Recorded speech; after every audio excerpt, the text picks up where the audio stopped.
This program is made possible through generous donations from viewers like you. To pledge your support, please visit arudeawakening.tv/give. Thank you. In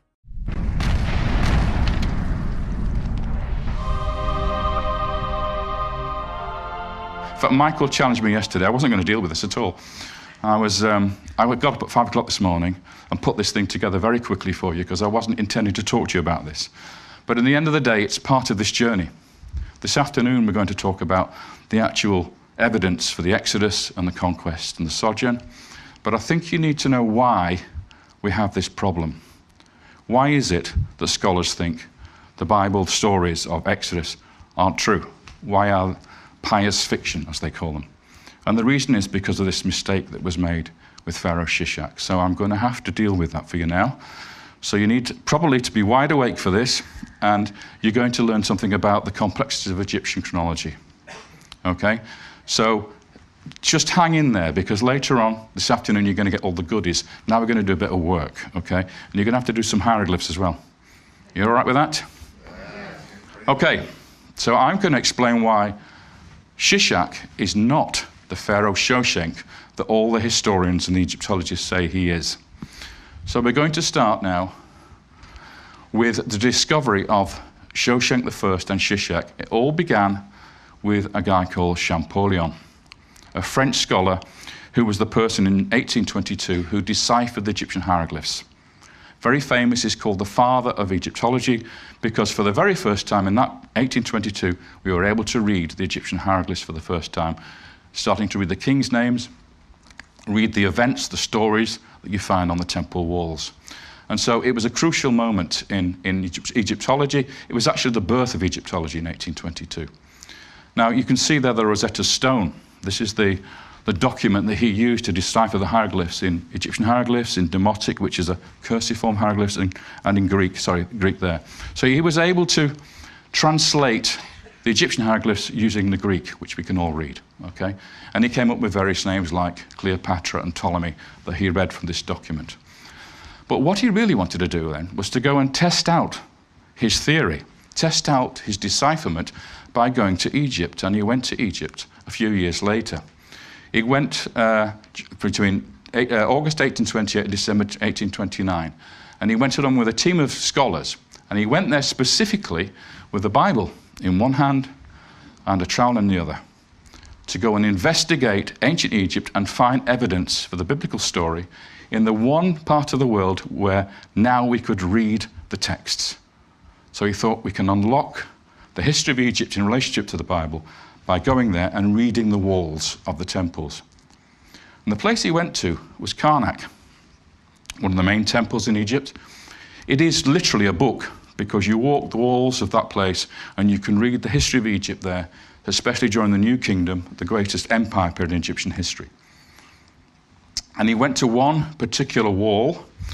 This wall is on the outside of the temple. You have the great court there and the first pylon here. But this wall here has got a relief on it, a carving. And it's actually a battle inscription. It's about a campaign of a king into the Holy Land. And so he went there to look at the document, and he found that the people that were captives brought back from this campaign were what we call Western Asiatics, or Semites. In other words, this campaign was in Canaan, up in the north. It wasn't down into Africa. It was up north, out of Egypt, beyond Sinai. And a line drawing was done of this particular wall to make it a little bit clearer. And what you can see here is the Pharaoh smiting his enemies, who were all clustered together in a ritual slaughter. And on the left-hand side, we have a scene where the god Ammon, with the tall plumes, is dragging with ropes attached to his hand here, a series of figures with ovals. Now, we know from looking at war reliefs, what this is a representation of various locations in Canaan, cities or locations whose names are spelt out inside these name rings with figures of the captives above. And I'll go and show you them in detail in a minute. And you can see there's row upon row of these. There's another group down here where the goddess Victorious Thebes is also bringing more of these name rings towards the smiting scene. There are about 150 altogether of these names. It's a huge campaign. Now, one thing you have to know about this particular inscription is that it's an itinerary. So it's actually the route of march of Pharaoh's army through Canaan. And it's read in a special way called bustrophodon. Anybody heard of bustrophodon? It's Greek, it means as the ox plough. So you read it starting here, you go along with your plough, and you turn around and you go down a road and you come back and then you read it in that direction. And then back again. As the ox ploughs, bustrophodon, like this. So you start here, and you read along, and you drop down, and you come along that way, and then down again, like that. And because we know that, and we know that because of which name rings are connected together, we can actually work out the route that the army took through Canaan. Now, Champollion was stood in front of this wall, and he thought he'd found something very, very important. He related it to a text in the Bible, in 2 Chronicles 12, 1-4. And thus it happened that in the 5th year of King Rehoboam, Shishak, king of Egypt, marched on Jerusalem. Because they had been unfaithful to Yahweh, he had 1,200 chariots and 60,000 cavalry and countless hordes of Libyans, Sukkim, which is another form of Libyan tribes, and Cushites, they're the people from the south in Sudan, who came from Egypt with him. They captured the fortified towns of Judah, and then they reached Jerusalem. This is the key synchronism I mentioned earlier. So here we have a pharaoh on a wall at Karnak whose campaign description appeared to match the story in the Bible. Now, was he right? Well, here we see part of that inscription. And you can now see the figures of the captives with the name rings and the crenellations showing the fortified towns here, and their names are spelled out in Egyptian hieroglyphs. And he focused on that one there. He was able to read all these. And he was able to read it in a way that really shocked him, because this is his drawing of that actual relief. He could read the name Judah HaMalkuth, which means Judah the kingdom. Now, he knew his Bible. We're talking about scholars from the 19th century. They're very knowledgeable about the biblical text. They're brought up on the biblical text, and they immediately thought, this has got to be Shishak campaigning in the kingdom of Judah. And it just so happens the name of this pharaoh who carved this wall is a pharaoh called Shoshenq. And he thought, Shishak, Shoshenq, they sound very similar.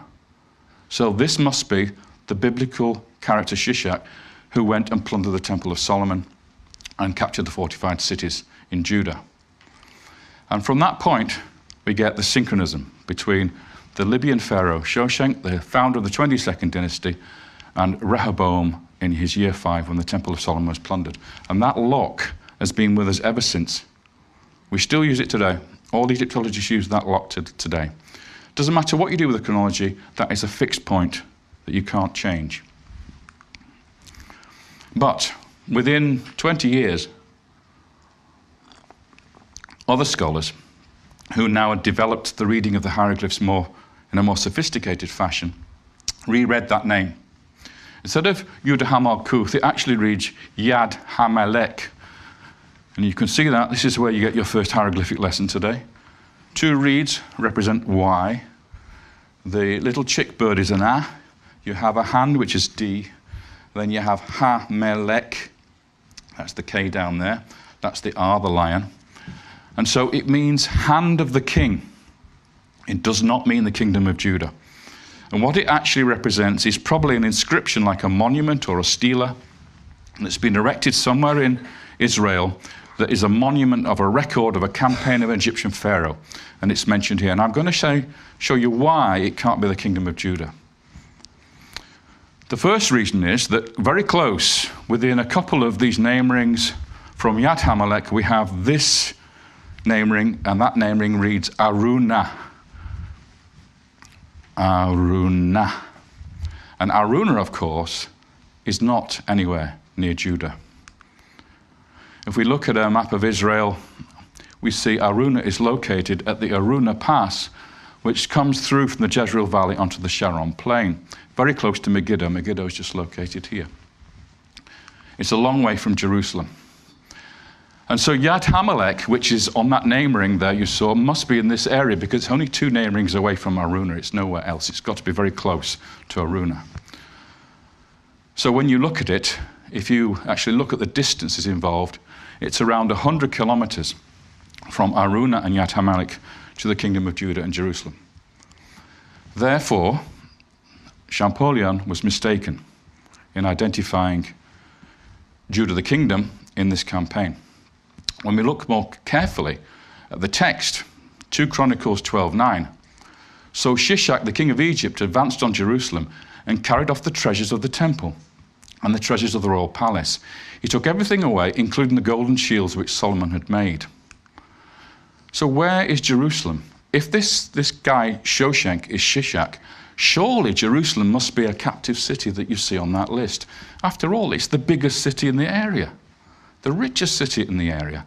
He's not going to simply miss it out. He's going to include it in this relief. But when you look for it, you don't find it. Here you can see a part of the wall where it should be, and you can see that the name rings are not destroyed in that lower row. And here we can read 2 very famous cities in the Bible, Gibeon, Gabayana, and on the other side, Mahanaim, Mahanaim. So if you know your geography, Gibeon is on the way up through the Shephelah, leading up to the hill country, the road that goes over north of Jerusalem and descends down into the Jordan Valley, and that's where you'll find Mahanaim on the far side of the Jordan. So Jerusalem should appear between the two, and it's not there. So basically what we're saying here is that there is no Jerusalem, there is no kingdom of Judah in this inscription. It's a completely different campaign. If we look at the overall first 3 rows, this is where Jerusalem should be, and this is Yad Hamelech down here, and Araunah over here. The two don't relate. This campaign is not against the kingdom of Judah. If we look at the fortified strongholds of Rehoboam that you see here on this map, what you find is that they are actually not the subject of the campaign of Shoshenq. Shishak attacks Judah. He comes up from Egypt and attacks these fortified settlements and goes on to Jerusalem. If we look at Shoshenq's campaign, and there's a list of some of the highlights of that campaign, he comes up the coast and then he bypasses Judah and crosses over the hill country and descends down into the Jordan Valley. He then goes up the Jezreel Valley, comes through the Araunah Pass onto the Sharon Plain, and then he heads down and he does a little campaign down in the Negeb. So if you look at that, what he doesn't do is go to Judah. He misses Judah like the plague. He's nowhere near Judah. In fact, his campaign is all about Israel, the northern kingdom. That's where he's focused. He's not focused on Judah at all. And then he's focused on the Negev in the south. So the one place that Shishak goes to, Judah, Shoshenq does not go to. And yet, if you read your Bibles, you'll find that actually the northern kingdom of Israel, Jeroboam's kingdom, who is the competing king in this divided monarchy period, he went down to Egypt and was an ally, a protege of Pharaoh. So there's no way in the world that Shishak will be campaigning against his ally and ignoring his enemy, Solomon's son, Rehoboam. So the two campaigns, the one of Shoshenq and the one of Shishak, simply don't match. All you're left with then is this name Shoshenq and Shishak that sound vaguely familiar.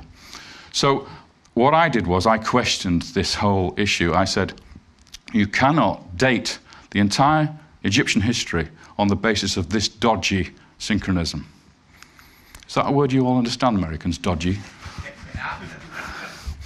It means a bit suspicious, okay?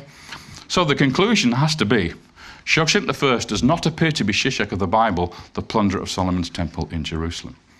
And once we get over that issue,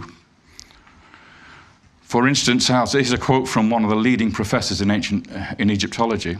He says, this is Hornung, Eric Hornung, there remain many uncertainties about the Third Intermediate Period, as critics such as David Rohl have rightly maintained. Even our basic premise of the 925 BC for Shoshenq campaign in Jerusalem is not built on solid foundations. So if you have 925 BC, the biblical date for year 5 of Rehoboam, you cannot fix Shoshenq to that date because the two campaigns do not match. They are not the same person. The biblical Shishak is not Shoshenq of the Bible. David, could I just ask you a question here? Why is it so important? What does Egypt give the rest of the Mediterranean world, the ancient world? That's a very good question. The reason why this is critical is because I didn't know this, but you explain. Okay. Because Egypt is the richest ancient world nation in terms of texts, because of the preservation of the desert, because they carved in stone, they've got so much material for people to study like me.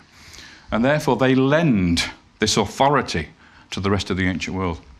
If you go to Megiddo, for instance, in the Holy Land, or any biblical city, Hatzor, or wherever you like, you won't find an inscription on the walls. You go to the so-called Solomonic Date, it doesn't have a label saying this is built by King Solomon. You go to Egypt, and you can look for a gateway of Ramesses II, and his name's all over it. So you know who built that. You can't say the same thing for the Bible lands. So what you do is, scholars date the archaeology of the Holy Land based on finding Egyptian artifacts in the ground. So if you dig up a scarab of Ramesses II in a particular level, you date that level to Ramesses II. It's not dated by the Bible at all. It's dated by ancient Egypt. And that goes for Greece, it goes for Turkey, it goes for Cyprus, it goes for Crete, it goes for Sudan. All those civilizations get their dating from Egypt. They borrow it from Egypt. So if Egypt's wrong, everything else is wrong.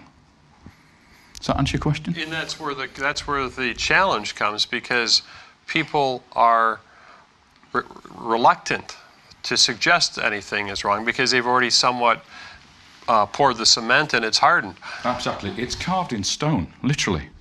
The Egyptian dating from the time of Champollion has been carved in stone ever since.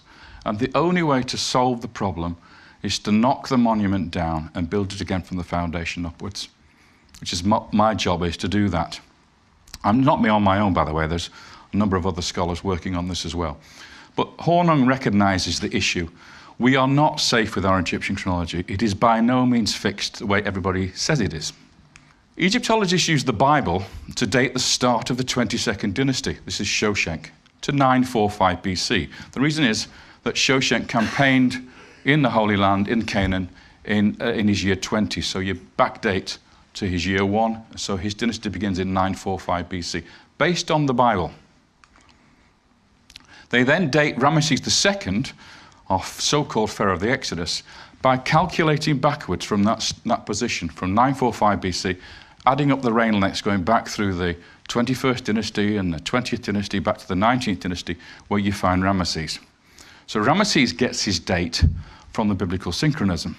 You following? They then find no evidence for the Exodus and the conquest in the time of Ramesses II. Wonder why? So what do? They therefore reject the Bible and call it a work of pious fiction. Think about what's going on here. So the Bible is used to establish Egyptian chronology, which is then used to dismiss the Bible. Now that's a beautiful case of circular reasoning. Don't use the Bible to date Egypt. Date Egypt from the internal evidence and then look for synchronisms with the Bible. That's the right methodology. Now, I told you this was going to be complicated. Are you still following me?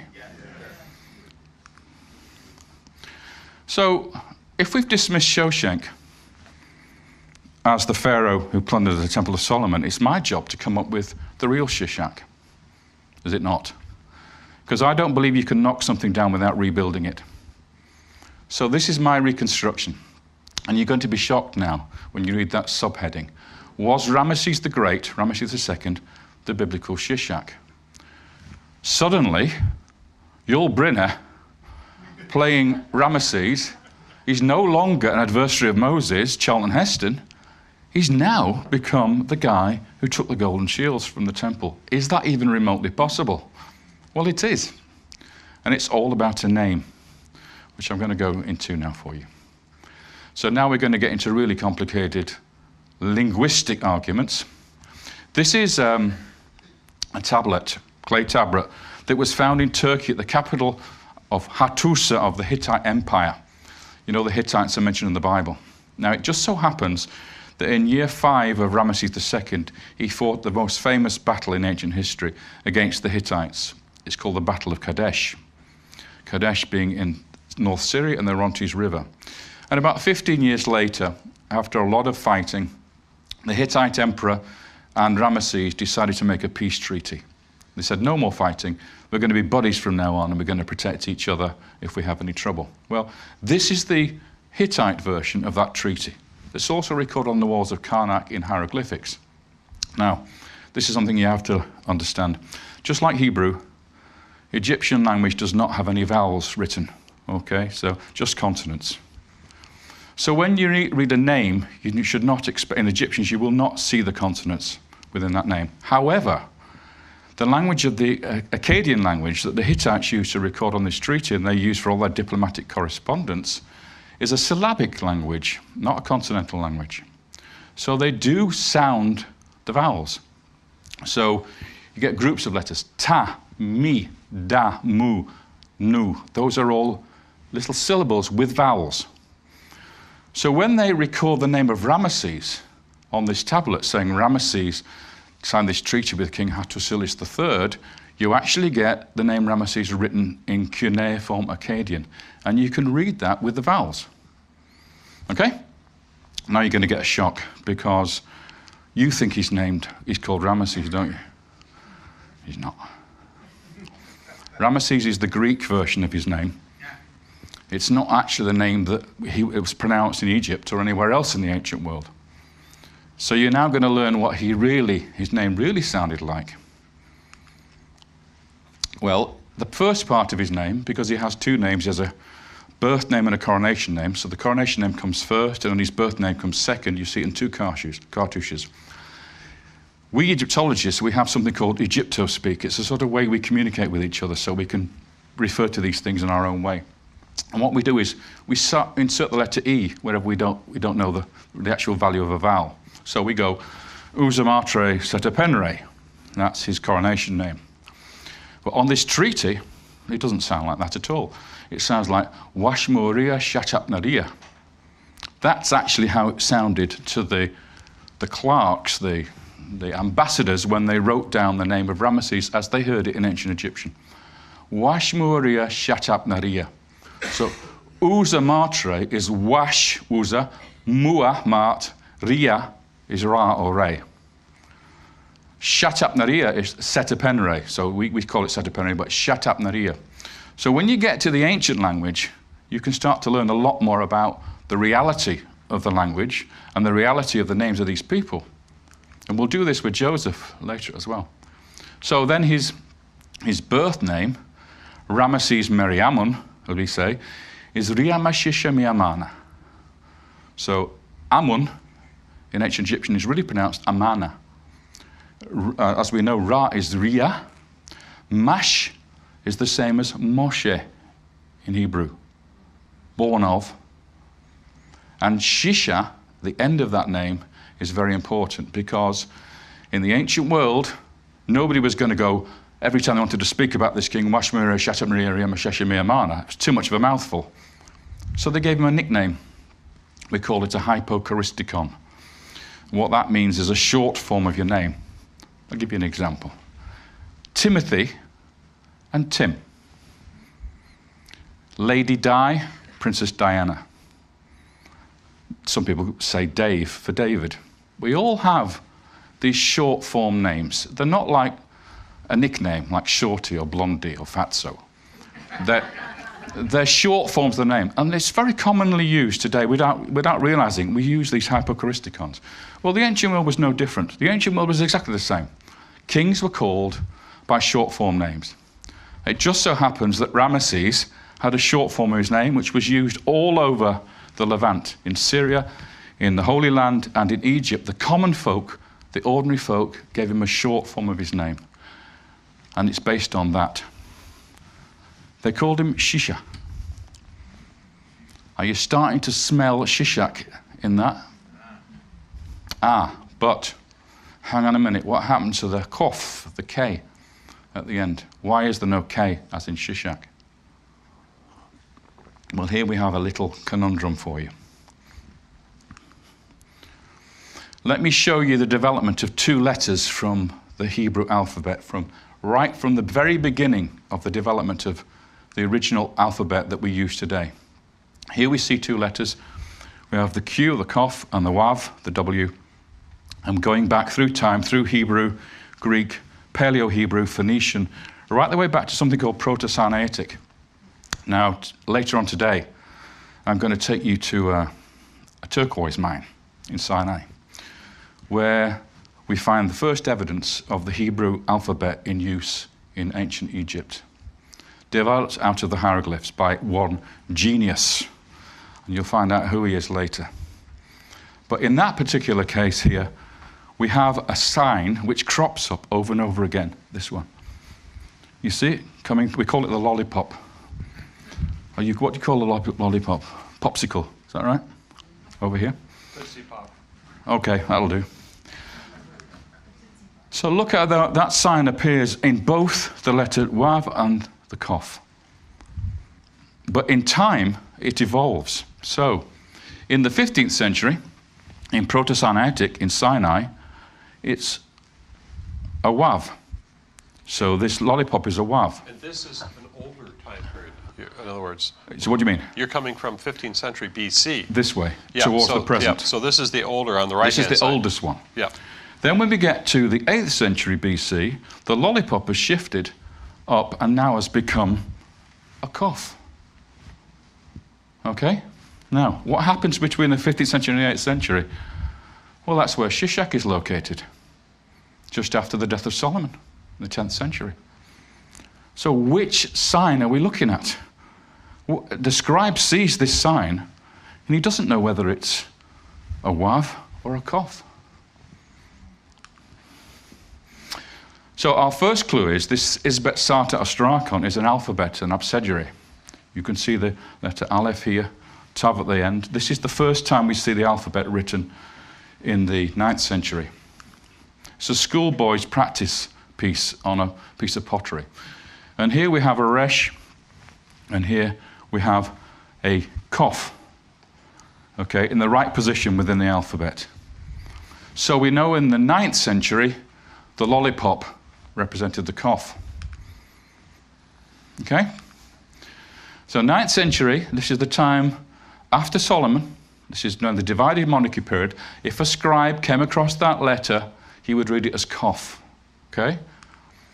Go back to the time of Ramesses II and the city of Lachish, stratum 4, you get this inscription, again reading Bostraphaedon, so that direction and then this direction. And here you will see the letter is a Wav. So we have clear evidence that in the time of Ramesses, this letter represented, the lollipop represented a Wav, and in the time of the divided monarchy, it became the letter Kof. So there's a Wav, and it's the 12th century BC. On no revised chronology here, this is the date for Ramesses and the conventional scheme. So there's our two symbols from the two sources. Are you struggling to find a difference? It's like if we take this symbol in our modern alphabet. If you don't take it in context, you can't read what that is.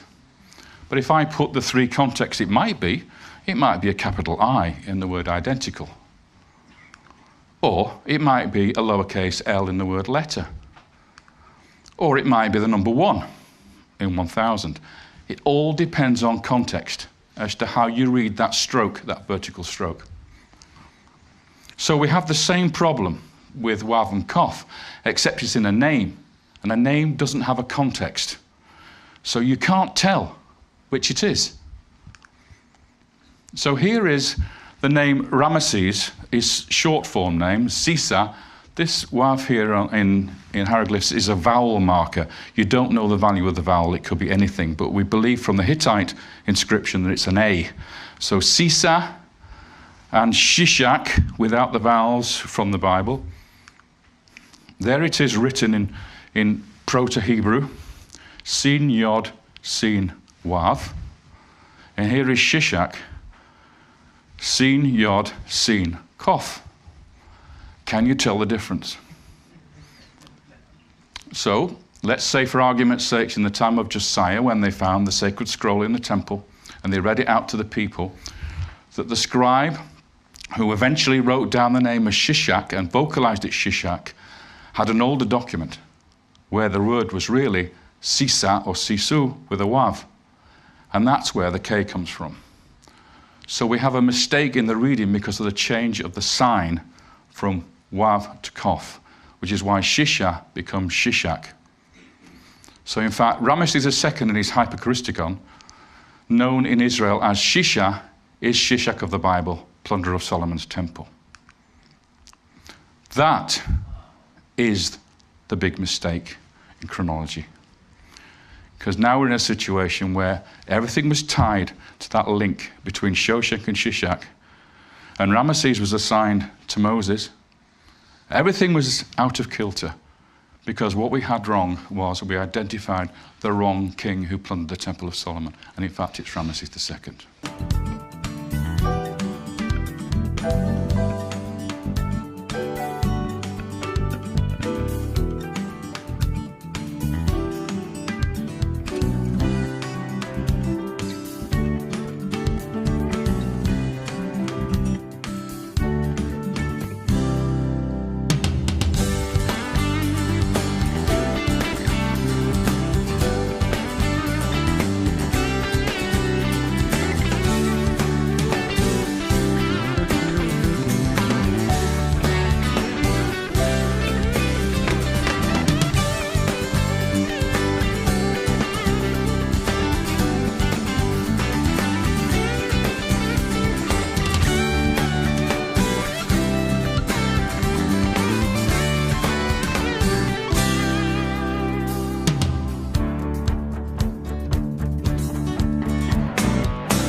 So now we've got a situation on our hands where everything in the timeline is now floating.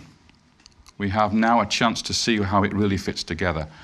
And that is the key to understanding how the mechanism that leads to the film works. None of this is in the film. You don't get this in the film because it's too complicated to put on a big screen. Well, here's the thing from a filmmaking standpoint, because this idea is, many people will say, radical, blasphemy. This is not part of our orthodoxy. And yet, David, as he continued to defend his ideas, they continued to make sense. And some people said, well, they make too much sense, so they can't be right. I guess in the academic world, if it makes sense, it can't be right because everything else, doesn't make sense. So the expression they use is, it's too good to be true. Too good to be true. Have you heard that one before?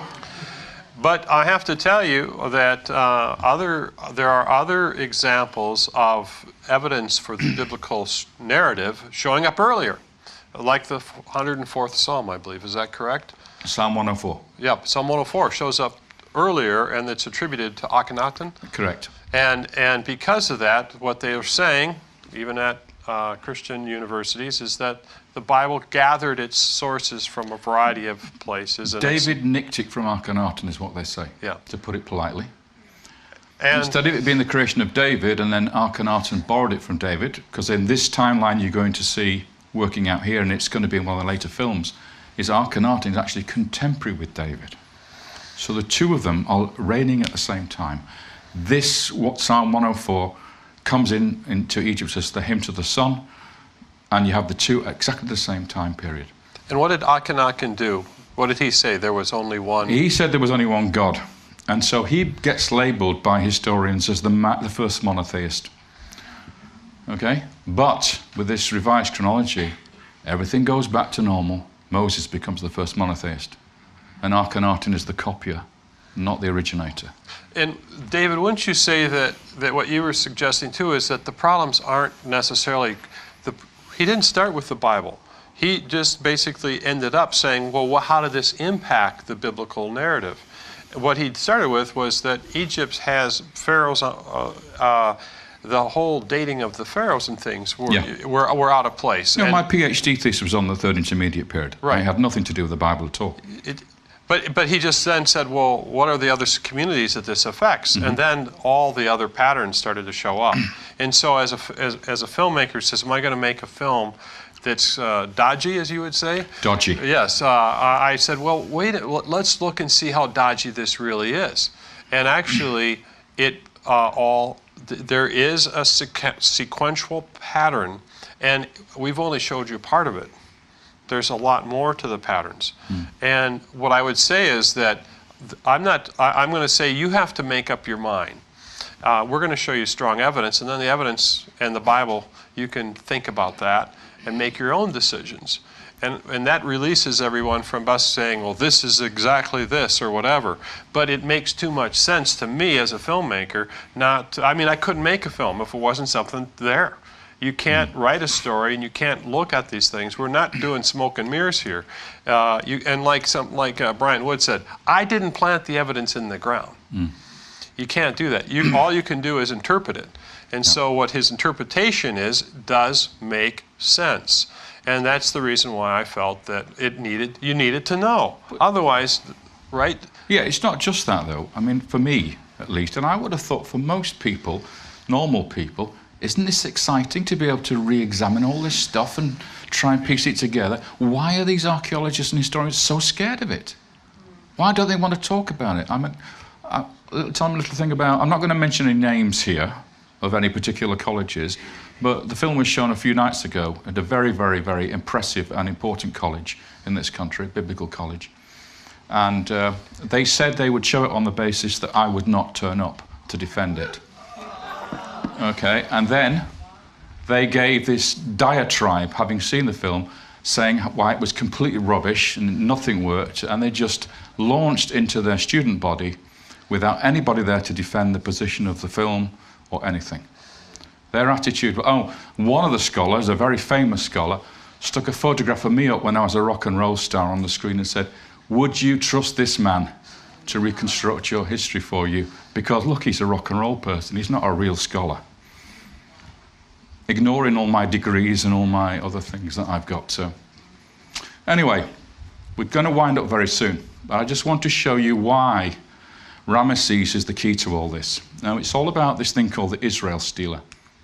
Have you heard of that? It's the most famous inscription in Egypt because it's a great stela by King Meneptah, which mentions Israel at the bottom of it, which is why it's called the Israel Stela. Here is the name Israel at the bottom. You can hardly make it out, but if I just highlight the text, you have the two reeds again that we saw earlier, which is the Y, Yish, then you have S, then you have the R, the mouth, Ri, Al.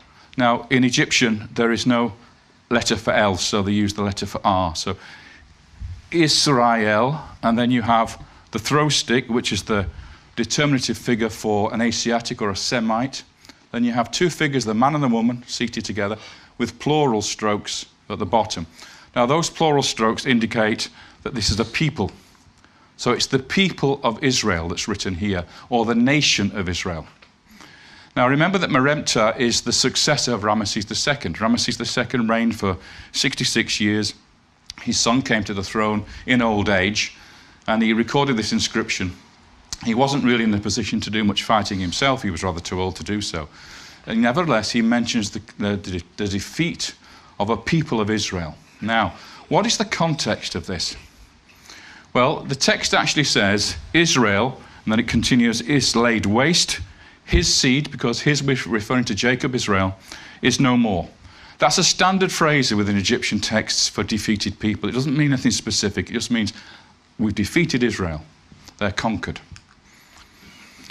Now, the Merneptah stele indicates a nation of Israel already existing in the Holy Land during the late 19th dynasty. Now, if you think about it, if Moses was a contemporary of Ramesses and the Israelites had left in the reign of Ramesses II, how on earth could they be a nation already established in Canaan? They were wandering around the wilderness for 40 years. This doesn't make sense. If we look at the context of the text, it's actually a poem. It actually goes for several lines describing lots of different nations, and I'll just show you the actual poem itself. It says, "The princes are prostrate, saying shalom," and it does actually say shalom in the text. "Not one raises his head amongst the 9 bows." The 9 bows are the traditional enemies of Egypt. "Desolation is for Chehenu." Chehenu is Libya.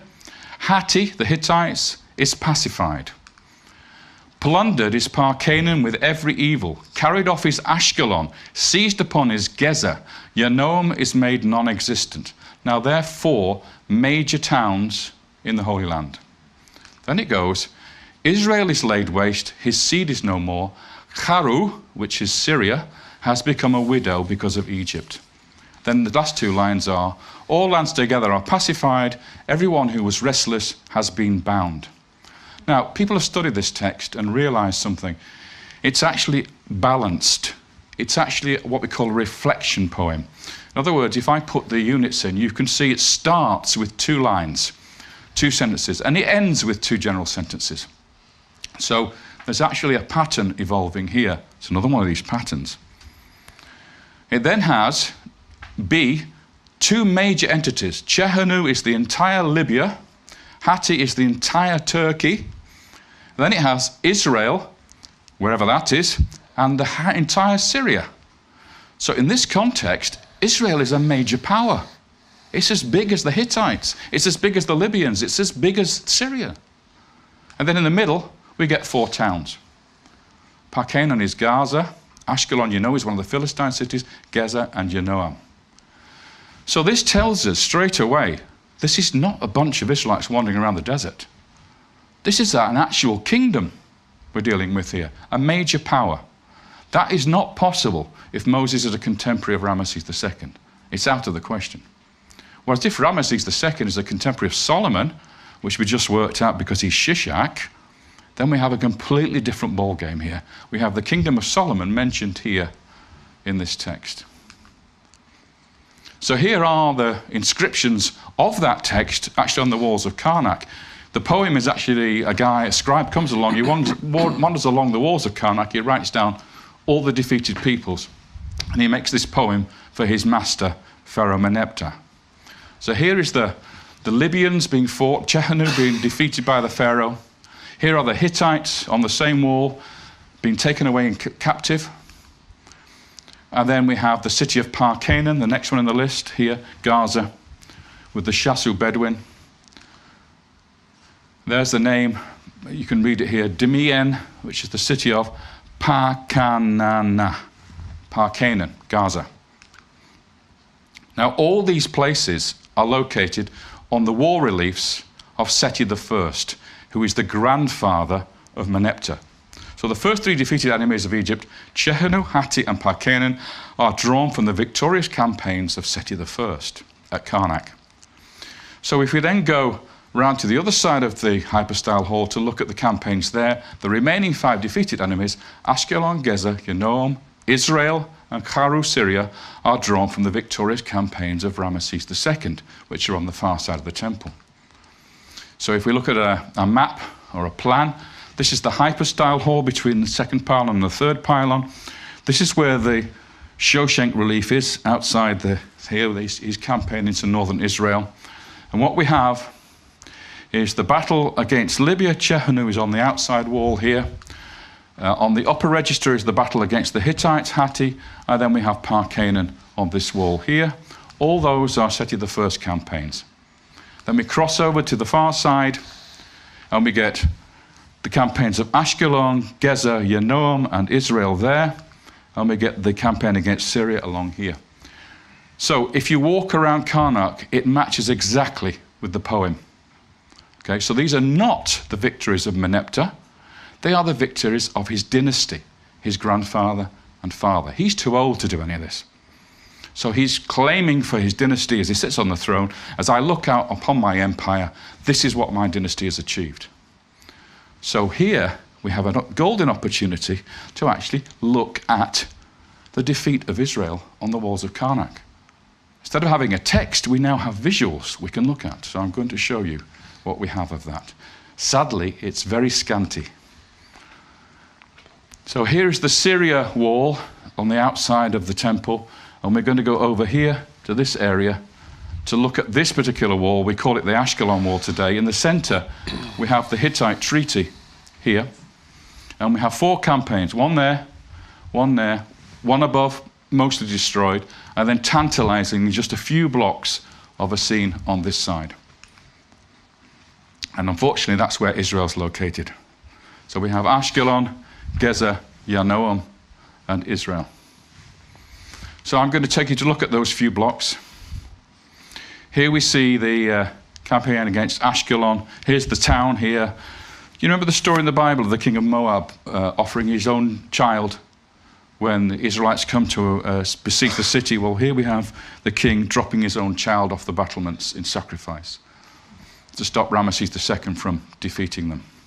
But above this scene, here's the name Ashkelon, Ashkelana. This is what we're interested in. That is what's left of the battle against Israel.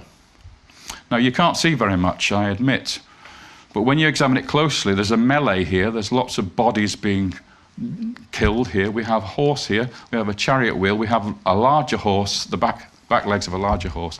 I'll try and help you out with this. And then we have captives being taken away with long gowns on down to their ankles, taken off as prisoners towards Egypt. Now, that's what we have today, but what I was able to do was take a similar scene from another part of Karnak to reconstruct that so you can see what it is. So watch this happen and you'll see what the scene is all about. So now you can see clearly what it is.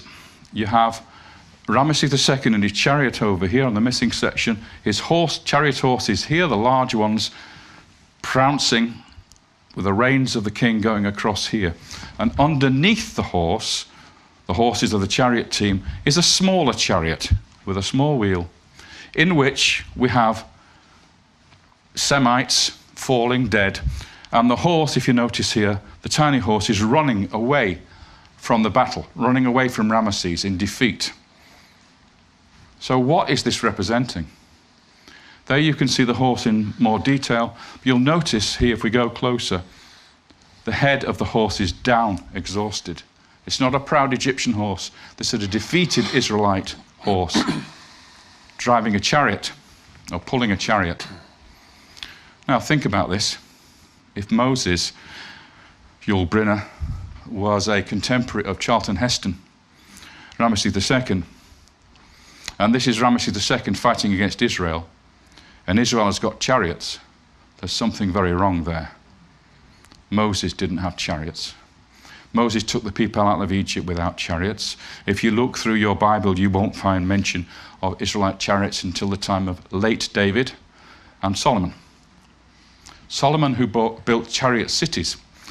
All the time before that, whenever the Israelites, who were basically an infantry group, fought against people with chariots, they would lead them into quagmires and swamps so that the chariots became inactive. Or, for instance, when Saul fought the Philistines, he moved his troops up Mount Gilboa so they couldn't use the chariots. The enemy couldn't use the chariots on the slopes. So, for example, in Joshua, the Lord said to Joshua, "You will hamstring the horses and burn the chariots. We have no use for them. We don't know how to ride them. We don't know how to drive them." And a scholar, typical reference from a scholar here, only during the monarchy period did the horse become important for chariot warfare. That reinforces my argument that Shishak is Ramesses, Shisha. Because in his time, he was fighting against the United Kingdom of Solomon and his successor Rehoboam, who did have chariots. And we know that Ramesses fought against Israel somewhere in the hill country. So, David, what you're suggesting is that the Merneptah poem is reestablishing the greatness of the great defeats that the dynasty, Seti the first and Seti the first and Ramesses the second, and that those defeats then are visually represented on the Karnak temple. Yeah. Essentially what you've got is a pharaoh in his mature years, maybe 65 years old, sitting on his throne, needs some monument to celebrate something, wants to be proud of something. He hasn't done much in his own reign. So he thinks, now what have my family done? Well, all over the walls of Karnak are the records of these wonderful campaigns. So he sends a scribe off with a notepad, bit of papyrus, says, write down the history of my ancestors, my grandfather and father. Write down what they achieved, and I'll sign the bottom of it and say, this is my dynasty, I'm proud of this. So we can then say that Ramesses was the one who fought against Israel, whatever that fight was, whatever that battle was. So that's the situation we're in. We're in a situation where Ramesses has no longer got the bad press of being the pharaoh of the oppression, the pharaoh of the Exodus. He's now a king of Egypt who came up and virtually put an end to the rule of Solomon's dynasty, if you like, with Rehoboam. Rehoboam became a servant of Egypt once this plundering had taken place, as the Bible says. So the taking of the shields from the temple would have been that defeat. Yes. The treasures that came out of the temple and from the palace would have gone back to Egypt in the time of Ramesses II, who was the wealthiest pharaoh in the entire history of Egypt. Now, I just want to close with another piece of evidence very shortly, which is very important also to show you that Israel was already well established in the Holy Land, in the kingdom of Israel, before the time of Ramesses. So if Ramesses is the pharaoh of the Exodus, what the heck is going on here? But we have a new piece of evidence, which you'll see in the movie as well. This only came up very, very recently, a couple of years ago. One Egyptologist was rooting around in the basement of the Berlin Museum that nobody had been in for donkey's years, and he came across a granite block from a pedestal of a statue, which had been found in Egypt 100 years ago and had been stored in the basement of the museum. And he dusted it down and he started to read the names of the rings, the name rings of the captive peoples, the statue up here, and around the base you have a row of captive peoples. This fragment has 3 captive peoples on it. We're already familiar with them. Ashkelon, Ishkelana, Kiananu, Canaan. And then, unfortunately, sadly broken away, we have a few signs. And he realized that he could restore that name ring, and I'm going to do that for you now. Here it is on the broken edge of the block. Let's put the rest of it in from what we know. And suddenly, we have the name Israel. So, this is dated to the middle of the 18th dynasty, 100 years before Ramesses. And yet, on this block, we have the name Israel as a defeated nation. Israel. So that proves positive for me that there's no way that Ramesses II can be the pharaoh of the Exodus. It's absolutely out of the question. So what we're going to do this afternoon is to tell you who was the pharaoh of the Exodus, who was the pharaoh of Joseph's famine, when it all happened, when Jericho fell. All those things we're going to deal with this afternoon. But this was my journey. This was the way I came to the realization that I couldn't be an ordinary Egyptologist working in my ivory tower, teaching students for the rest of my life, that I had to take this and actually introduce it to the world, because I think it's really important that we realize that the reason why we have the pious myth of scholars about the Bible is because they've made a huge blunder in the way they work the timeline out of ancient Egypt. And that is the key to understanding where the real Bible is located. Thank you.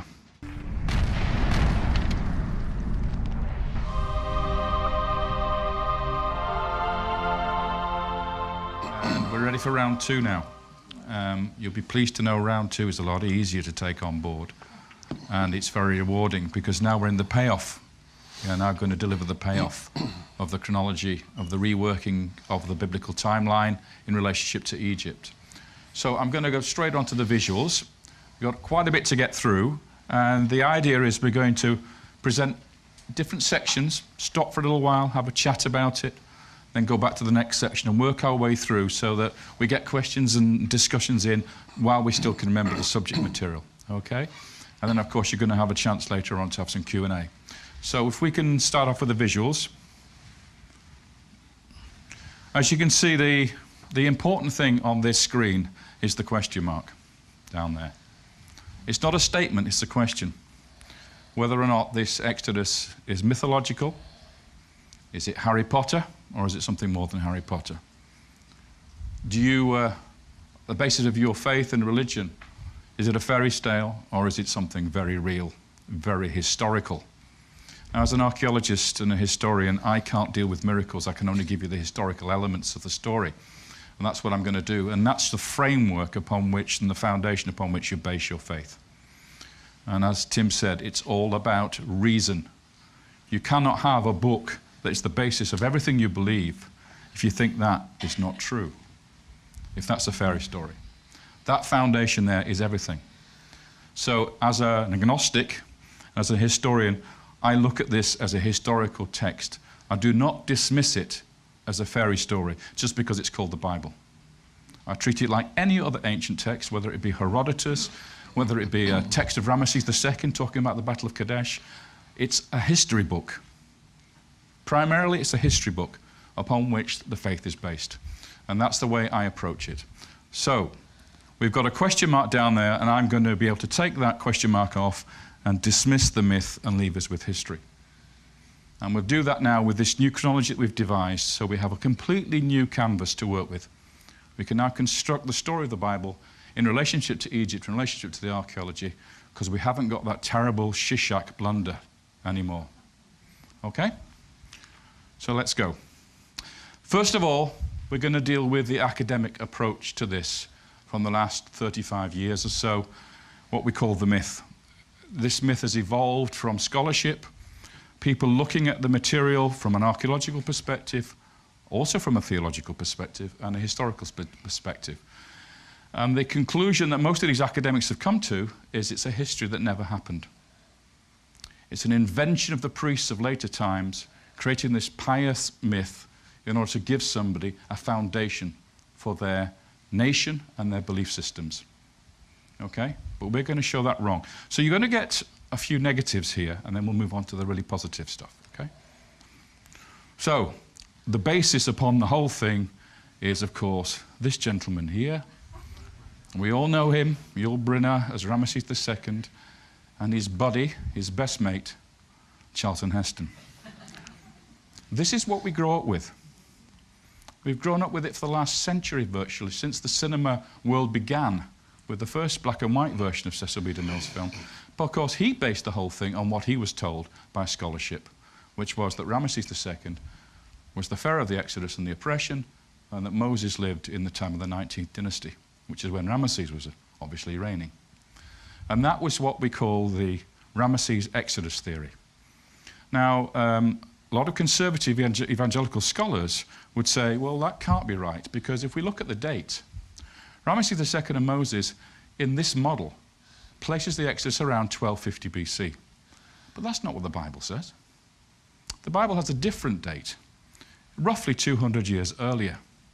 And yet scholars have gone for this date simply because of the connection, the city of Ramses, which the Israelites built, that you find in the first few lines of the book of Exodus. And on that basis alone and nothing else, we have a 1250 BC date for the Exodus in scholarship. As I say, some scholars go for 1450 BC, which places the same event in the 18th dynasty, in the middle of the 18th dynasty, okay? So the question is, was this really when it happened? I would say no. And most of the scholars you're going to see here also say no. Not because they want to prefer the ancient history date, because they didn't think it happened at all. Certainly not in the time of Ramesses. Now, the basis for this argument, this negative argument, is this place, Jericho.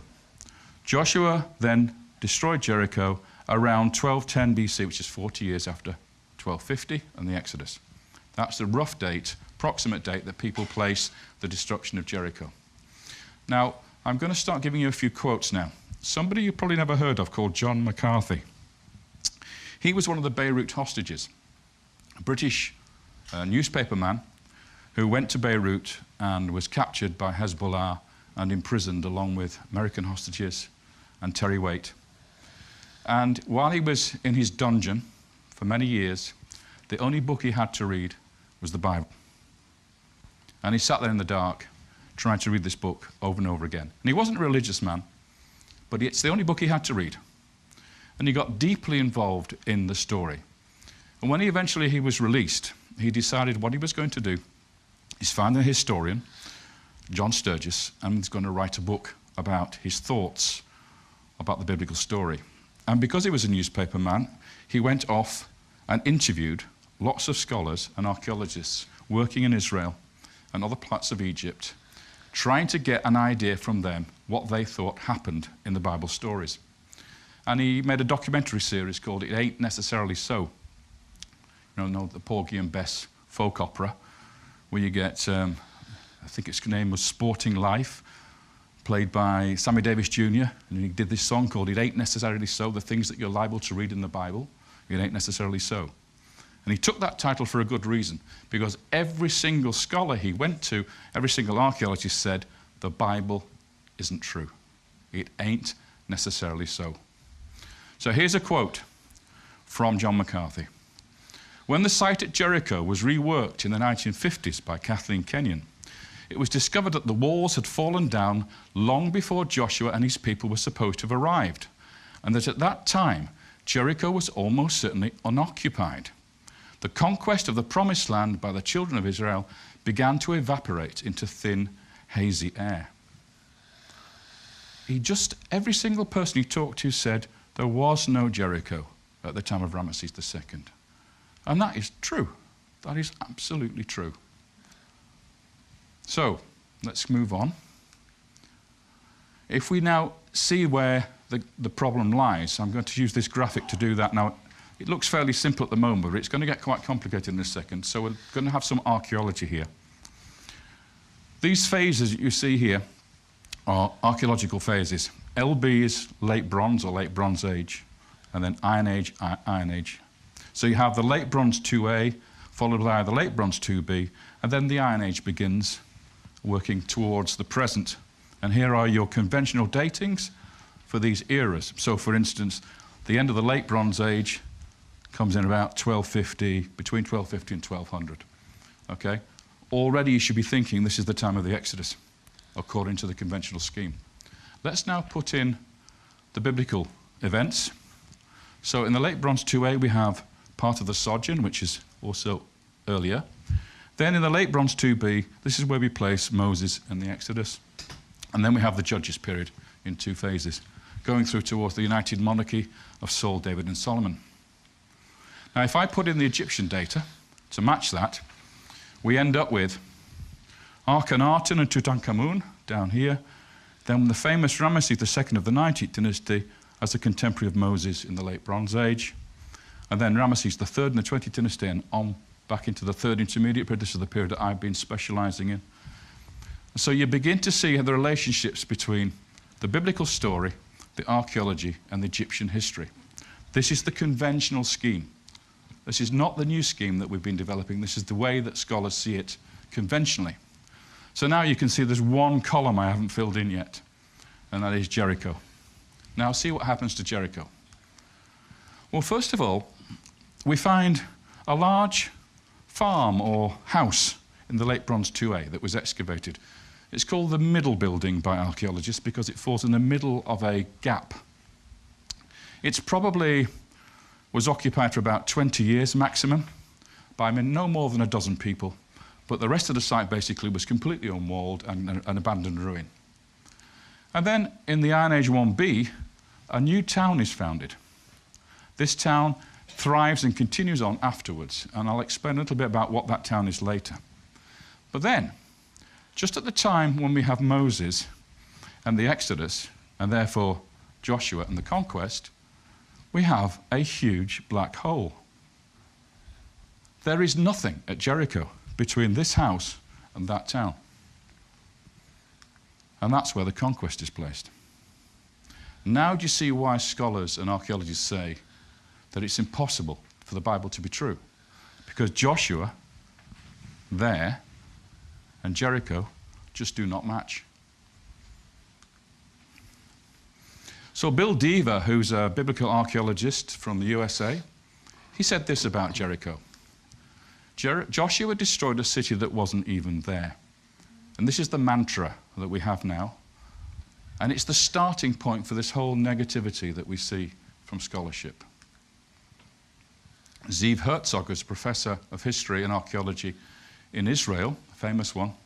He created a furore of debate and argument amongst the press in Israel when he announced that the Exodus is a history that never happened.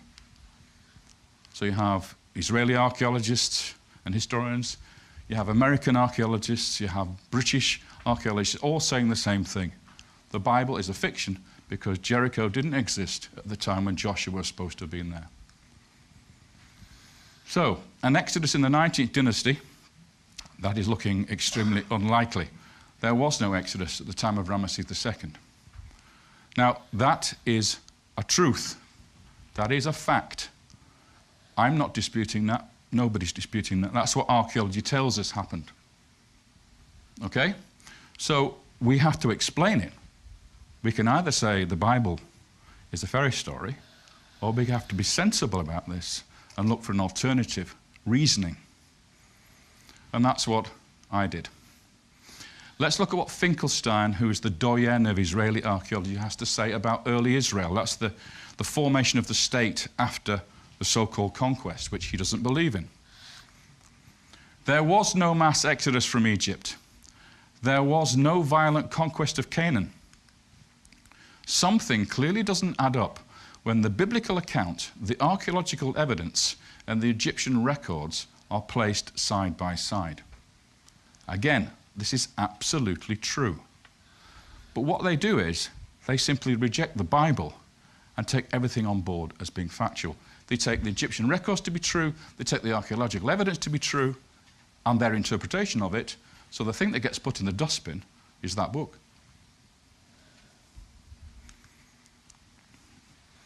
And when we see, and this is in the film, you'll see this later on, this remarkable interview between David Wolpe and Michael Medved. This is David Wolpe on this side. Your number one rabbi in the United States. This is what he had to say in the interview, and I find this quite extraordinary. Medved asked him, in 2001, Rabbi Wolpe, he created a national furore when his Passover sermon challenged the historical reality of the Exodus. Rabbi Wolpe, what did you say? And this was a response. The Exodus certainly didn't happen the way that the Bible depicted it, assuming that it was a historical event of any description.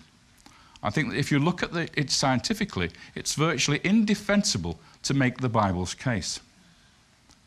Remember, this is a rabbi speaking. What part of the Torah would you grant to be based upon historical reality? The reply, I can't tell you. I don't know. I don't know, and although it may irk people, I don't care. So there's a rabbi telling his congregation that it doesn't matter if the Bible isn't true. Just accept the moral teachings without the history. You don't need the foundation. The foundation is not important. So, the academic conclusion to all this, and I've only given you a small set of highlights because there are a lot more quotes that I could have put in there. As there is no archaeological evidence to confirm or even support the stories of the Old Testament, it's logical to conclude that the Bible is a work of fiction. That is the academic position that we're in at the moment. And now, We try to explain that visually with Tim's wonderful wall of time from the movie, which you'll see later. He has it animated. I can't animate it here. But we have, according to Tim, he's divided up this whole era from the beginning of the sojourn with the arrival, the multiplication, the slavery, the judgment, the exodus and the conquest. That's the pattern that we're looking at. And we have to try and find out where that pattern really works, those 6 steps. And if you look at it in the 19th dynasty we've been talking about, here's your pattern here. But in this period, as we've seen from the archaeologist's point of view, there is no match. There is no correspondence in that period. Though you may notice back here, there does seem to be something going on, which we're going to get to later.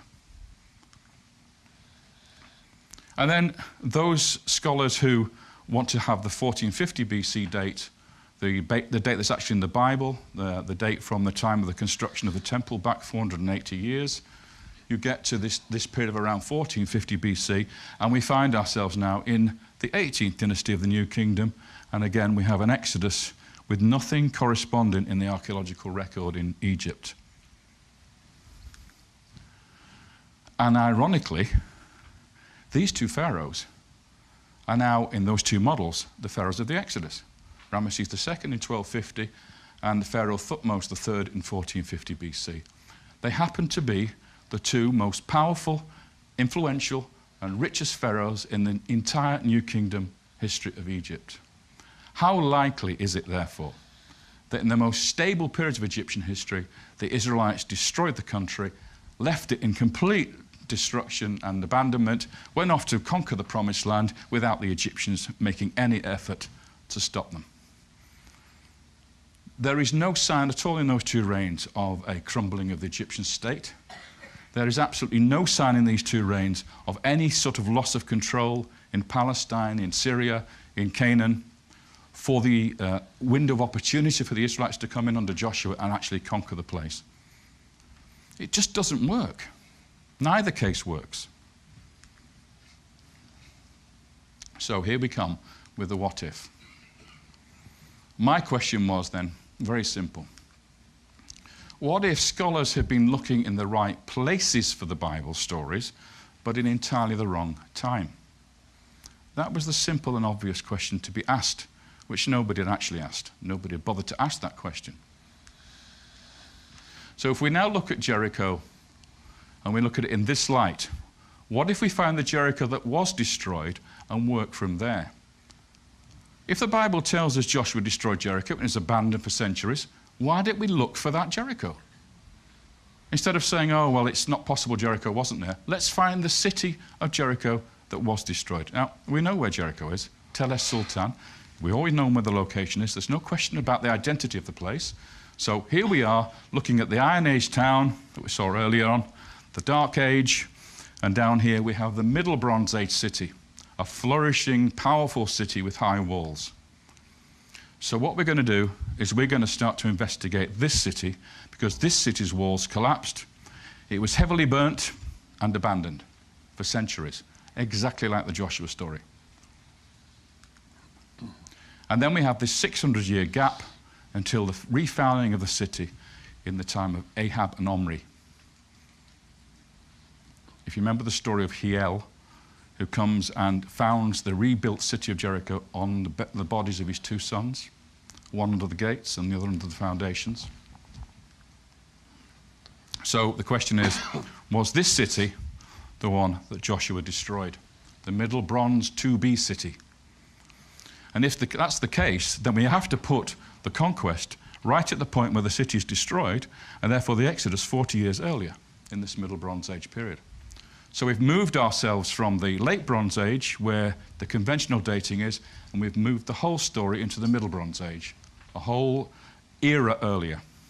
And that's where we're going to concentrate later on today, on the conquest, and before that the Exodus, and before that the sojourn. So let's start with the sojourn. We're going to work forward in time now, from the arrival of the Israelites in Egypt through to the Exodus and beyond. And it starts with prosperity, followed by slavery. You know the story. Joseph comes into Egypt as a slave. He rises to the ranks. He helps to explain Pharaoh's dreams for him. He becomes the highest official in the land. His family are brought in from Canaan during the famine period, and they are given the best part of Egypt to live in. They prosper and multiply, and then they're suddenly plunged into slavery. And then on comes Moses and the Exodus after that. But let's first of all look at the beginnings of all this. Just to recap where we are then, we're in now the Middle Bronze Age. Middle Bronze 1, Middle Bronze 2A, Middle Bronze 2B, that's the archaeology. In Egypt, this is the 12th dynasty, the 13th dynasty, and something called the Hyksos period, which I'll deal with in a moment. So, in this new timeline, Jericho was destroyed during the Middle Bronze 2B. We're not quite sure where in this phase, but it's somewhere in this period here. And then in the 12th dynasty, here we have the arrival of the Israelites. This is how it works with the biblical chronology in relationship to archaeology. And you'll notice something very interesting. We have one phase called Middle Bronze 2A, which is actually matching exactly with the Israelite sojourn in Egypt, and then we have the conquest 40 years later.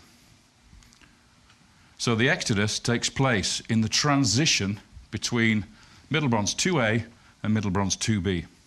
And over here, at the end of the 13th dynasty, followed by the Hyksos period. Now, the Hyksos were invaders. They came into Egypt, and they took it over, and they dominated it for a couple of centuries. The Egyptian pharaohs were killed and slaughtered. Their families were murdered. The women were put into slavery, and the women were actually buried along with the warriors who died. They buried the Egyptian female slaves next to them. They were brutal people. This is Egypt's punishment after the Exodus. This. So here is the arrival, here is the prospering, here is the slavery, here is the Exodus, and off to the promised land and the conquest of Jericho. What you're saying is that the pattern of evidence was seeing that which the film is going to be, explaining, and is that in this Middle Bronze Age 1 time period, the 12th dynasty, is when you saw it, and others, that there was this influx coming into brand new people coming into the Eastern Delta. And they were allowed to be there. What B-Tech they were, told me. yeah, exactly. They were under the invite of the Pharaoh, just like in the Bible. So when I was talking with Manfred B-Tech, he said to me that these people were given an invitation to be here. In other words, it looked as if they were guests and allowed to settle in that land, matching, once again, the story, the pattern of the story. And there's your quote. Joseph then settled his father and brothers, giving them the land holdings in Egypt in the very best part of the country, which at this particular point in Genesis it says the region of Ramesses. Other times it says Goshen. Just as Pharaoh had ordered. Pharaoh had given them permission to settle in the best part of Egypt, the richest and luscious part. And here it is. This is the land of Goshen. Photographed from the Austrian excavation dig house of Manfred B-Tech, looking out on the fields where the Israelites lived. And that was then when I started to realize that we were looking for patterns of evidence. Let's start over and say, where does the pattern begin? And that began, for me as a filmmaker, the approach to take. And I could see that was the scientific approach. Mm-hmm. And so once we said, let's be free of the dating question, let's just look for the pattern, because of all the information that you know now about the questions about dating. Mm-hmm. So that gave us the freedom to look for the pattern. Sure. So let's actually follow this up now, just so you know where Goshen is. It's right there. So it's in the Eastern Delta. It's the nearest part of the fertile delta to Israel and Canaan.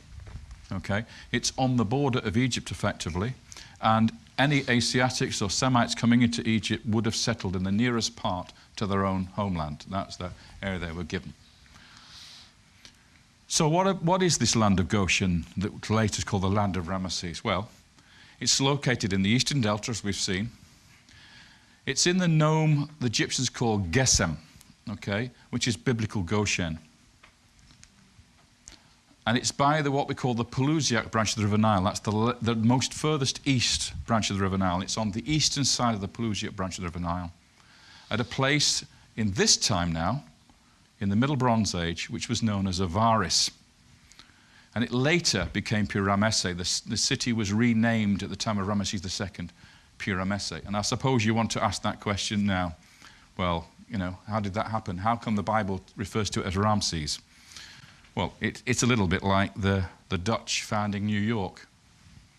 Seems reasonable to you, that statement, doesn't it? Did they found New York? No. They founded New Amsterdam. But we're perfectly happy with the idea of them founding New York. Or the Roman 6th Legion comes into England and builds a garrison in the city of York, which New York's named after. And you'll see that in your encyclopedias. But the Romans didn't establish their garrison in York. They founded a garrison in Eboracum, which is what the Romans called it. It was only when the Vikings came along and renamed it Jorvik that we get the name York. But you'll read an encyclopedia that says the 6th Legion founded a garrison at York. So the same thing going on here. And the thing that we try to show in the film is that underneath the city of Ramesses is this older city of Ars. And so the challenge is that the name Ramesses actually is the name of a pharaoh, it's the name of a time period, and it's the name of a city that was built at a particular time. The royal city of the king. He founded this city of Ramses, which you're going to see now, on top of Avaris, the older city. So what the Bible's telling you isn't so much what they built as where they built. So the Israelites built a city at the place where the audience of the time reading the Bible would know to be Ramses, because they did know Ramesses. Ramesses was very famous, the city. They wouldn't have known the ancient name for it, which was Avaris. So here, we're looking down on the very area we're talking about. And this thing here is what we call a tell, or a ruin mound. In fact, it occupied this entire area, but what happened was the farmers, the fellahin in this area, had been ploughing these fields and digging out the ancient site over the centuries, leaving only this last tiny bit of it left here. So this entire area was developed. And another city was found here underneath Cantia. So if I show you now the landscape as it was in ancient times, they used drill cores, about 850 drill cores, to establish that the river, Pelusiac River, the Nile, flowed through here one time. And it divided into two. So the original name of the town, or the village here, was Rowati, which means the mouth of the two ways, where the river Nile split in two, went off to the Mediterranean. And it's on these turtlebacks here, these islands, that they established the first settlement. And in the inundation season, of course, all this area would be flooded except for these sand islands that you see here. So they built the village on top of those. So we're in the eastern side, and I'll now show you the settlements. So Avaris, the ancient city, was built predominantly on this island and in this area down here. And later Ramesses, the focus of Ramesses, the city of Ramesses, was here with a royal palace. However, the southern district of Ramesses was built on top of Avaris. So the whole thing was one massive city in the 19th dynasty. But the Israelite city is this one, the earlier one, the Middle Bronze Age one. And here it is. And this is one of the photographs of the excavations a few years ago now, which have collapsed, as you see, and overgrown in this particular part on the main tell. Here's the village of Tel Edaba, which is the name that Tim mentioned earlier. Tel Edaba means the mound of the hyena, and this is the village basically which sits on top of the ancient Israelite city. That's what it looked like when it was being excavated in the 1960s, this particular part here, and you can see them digging down and revealing all the important archaeology under this tell. And we managed to reconstruct the actual complex here and the buildings, etc., as we found them from archaeology, from the reports. What you have is the Egyptian enclave with nicely plastered houses. You have the royal palace and the private temple of the king facing the Pelusiac branch of the Nile, and then behind it this massive Semitic poor area where the Semites lived in this area. They also lived across the river here, but we didn't reconstruct that. But this was the main area of the town, and it turned out to be one of the biggest cities in the ancient world. It was actually more than 1 mile by 1 mile square in terms of its size. Huge population. So, the Middle Bronze II sea city of Avaris, the Middle Bronze Age city, this is the only real candidate for the era and location of the Israelite sojourn as handed down in the biblical tradition. There is no other one. This is when we have the large population of Semites. These people, as you'll see in a little while, live there for a while, they expand, they become slaves. There's some terrible disaster hits the place, they all leave. 40 years later, Jericho's destroyed. If we look at the excavations, I'll now show you what the Israelites of that time looked like. Here they are, the Austrians are excavating. You'll notice that they're digging down less than a couple of feet before they reach the levels, because the farmers have ploughed the rest away above, leaving us just the foundations. Here's a typical pair of Israelite graves. Because there are no stones in this area, because it's the delta, they use mud bricks to build their graves, and they are pits in the ground lined with bricks with a vaulted ceiling. This has been dug away, but this would have been an arch ceiling running across the entire grave here. This one has been dug out, so this one is still to be excavated. This one is open, and I'm going to show you the interior of one of these graves now. You'll notice that the body is lying on its side. Now, Egyptians are not buried on their sides. They're buried on their backs, with their hands down like that. And if you're a pharaoh, like that. And if you're a queen, like that. Okay? But an ordinary person would be buried on his back, usually in a coffin. This guy is on his side with his knees up in what we call the semi-fetal position. This is very much a trait of Semitic peoples from Canaan. This is how they buried the dead. And then along with the dead, they have pottery, which tells of the date, archaeological date of the burial. Now, some of the wealthier tombs had remarkable things in, like, for instance, this magnificent bronze, what we call duckbill axe head. So it's like a duckbill axe because it's like the beak of a duck. It's also called a fenestrated axe because it has these two holes here. But this is a very typical Middle Bronze 2A axe or weapon. And of course, we have typical Canaanite pottery. This is a storage jar from the Middle Bronze 2A. So this is how we date when this burial took place, or when these burials took place. Another thing we find a lot of is tiny little vessels called tel al-Yahudiya ware, about the size, that size, which is usually for ointments, perfumes, etc., for the ladies. It's typical only of this period. Now, if I show you a waterlogged grave here, this is one from a garden tomb that you're going to see in a little while. You see this object here? That is actually a duckbill axe which has not been cleaned up. And this thing, I'm just going to restore that for you. When the archaeologists removed that from the grave and cleaned it up, it turned out to be a magnificent bronze belt. Now this is what a chieftain would wear. With his long gown on, he would have this magnificent bronze belt around here, and he'd be wearing his dagger, his really important dagger, to show his status, his wealth, his power amongst the tribe. And these are the daggers that were found in these graves. Beautiful bronze ribbing, ivory handles, gold rivets to hold the framework together. This is high status material. This is not cheap rubbish. This is really top class Canaanite, Semitic weaponry. And let me just put a little quote in from the Bible. Simeon and Levi are brothers. Their daggers are vicious weapons. So even in the Bible, we hear reference to these weapons, these daggers being worn by tribal chieftains, the sons of Jacob. And now, in some of these high-status burials of these chieftain figures, the bodies were brought to the grave on a truck, a cart, dragged by two donkeys, and then a pit was dug in front of the graves, and the throats of the donkeys were slit, and they were buried in front of the grave. Now that is, again, typically from Canaan, from Israel, later Israel. We have this type of burial. But what's important is, along with the two donkeys were two sheep placed in their sacrificial sheep.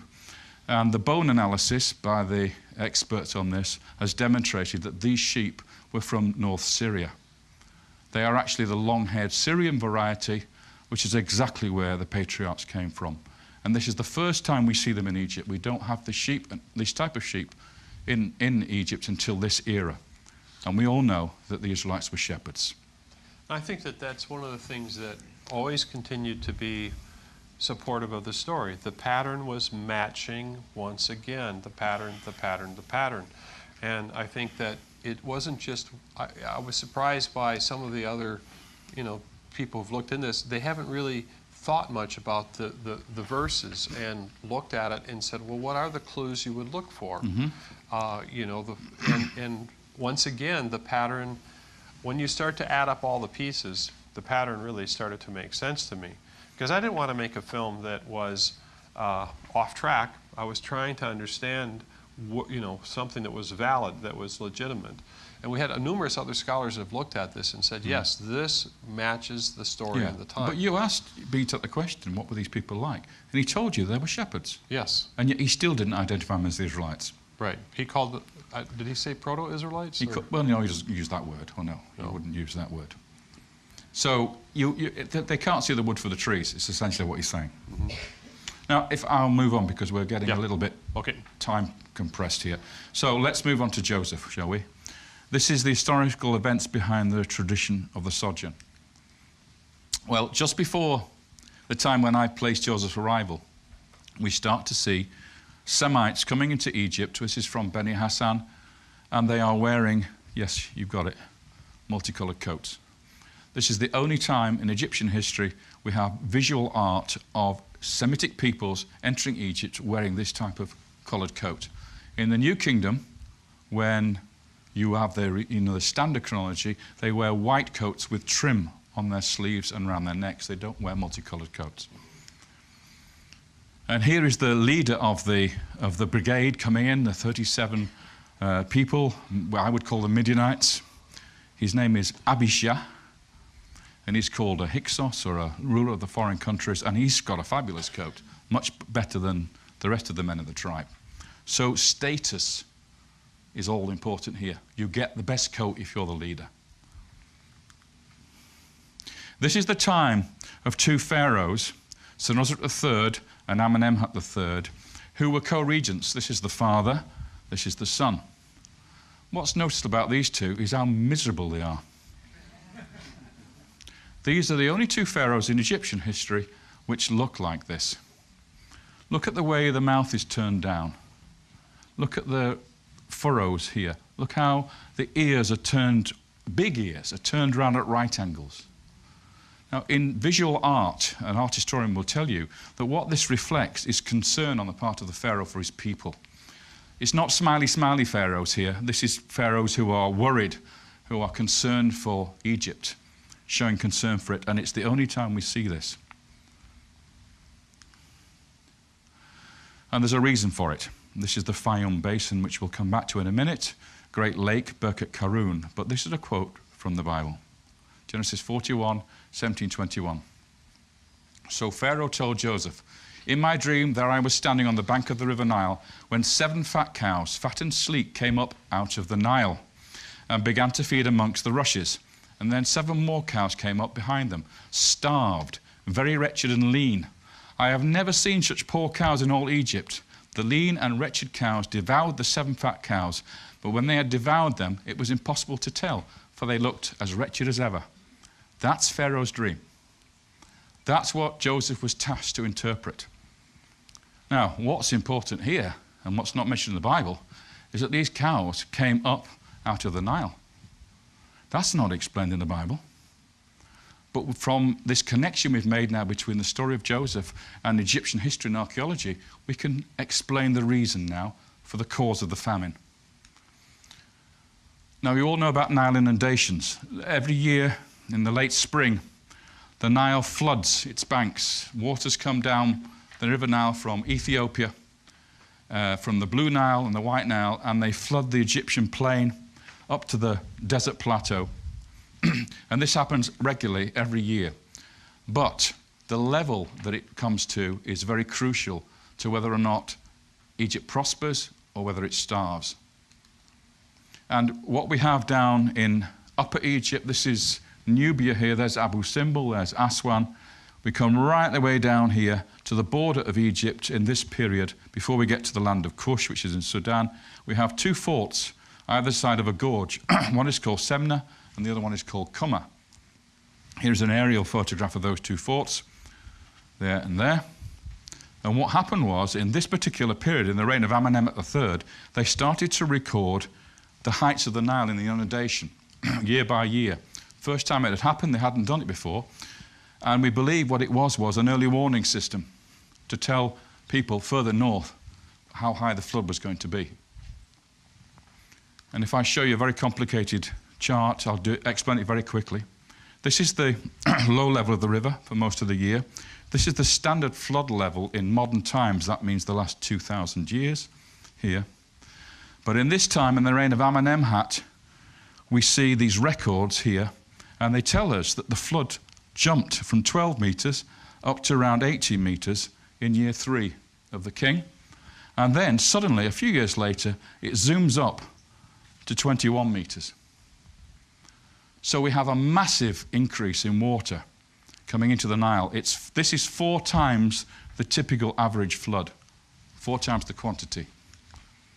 So this is your 7 years of plenty, and that is your 7 years of famine. Plenty because increased water here to this perfect level means more harvest because you can expose more areas to water inundation and the fertile silt.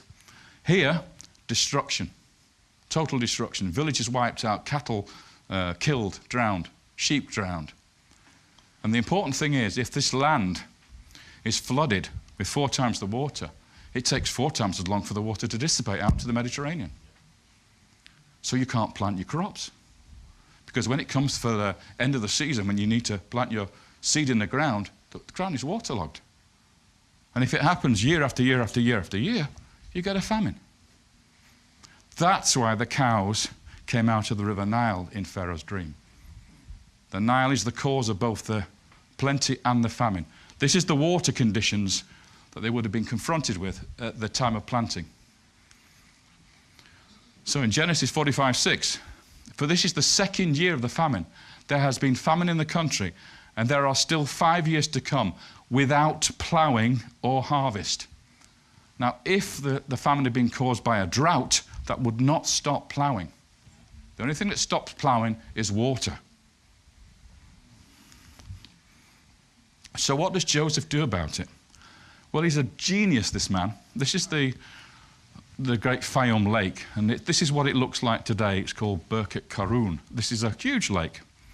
In the time of Joseph and Pharaoh Amenemhat, it was this size. Absolutely enormous. Why did it grow so big? Well, because of this canal that was dug from the Nile to siphon off 50% of the floodwater into this sump, to take away the potential for disaster further north. So he devised this canal, or somebody devised this canal, to divert 50% of the water. King Amenemhat was so pleased with this operation, he actually built his pyramid right on this canal at Awara. He regarded this as the most important thing that had been achieved in his reign. And the name of the canal? Bar Yosef, the waterway of Joseph. So Pharaoh said to Joseph, since God has given you knowledge of all this, there can be no one as intelligent and as wise as you. You shall be my chancellor, which means vizier, and all my people shall respect your orders. Only the throne shall set me above you, the 2nd most important person in the land. So what do you do with the 2nd most important person in the land?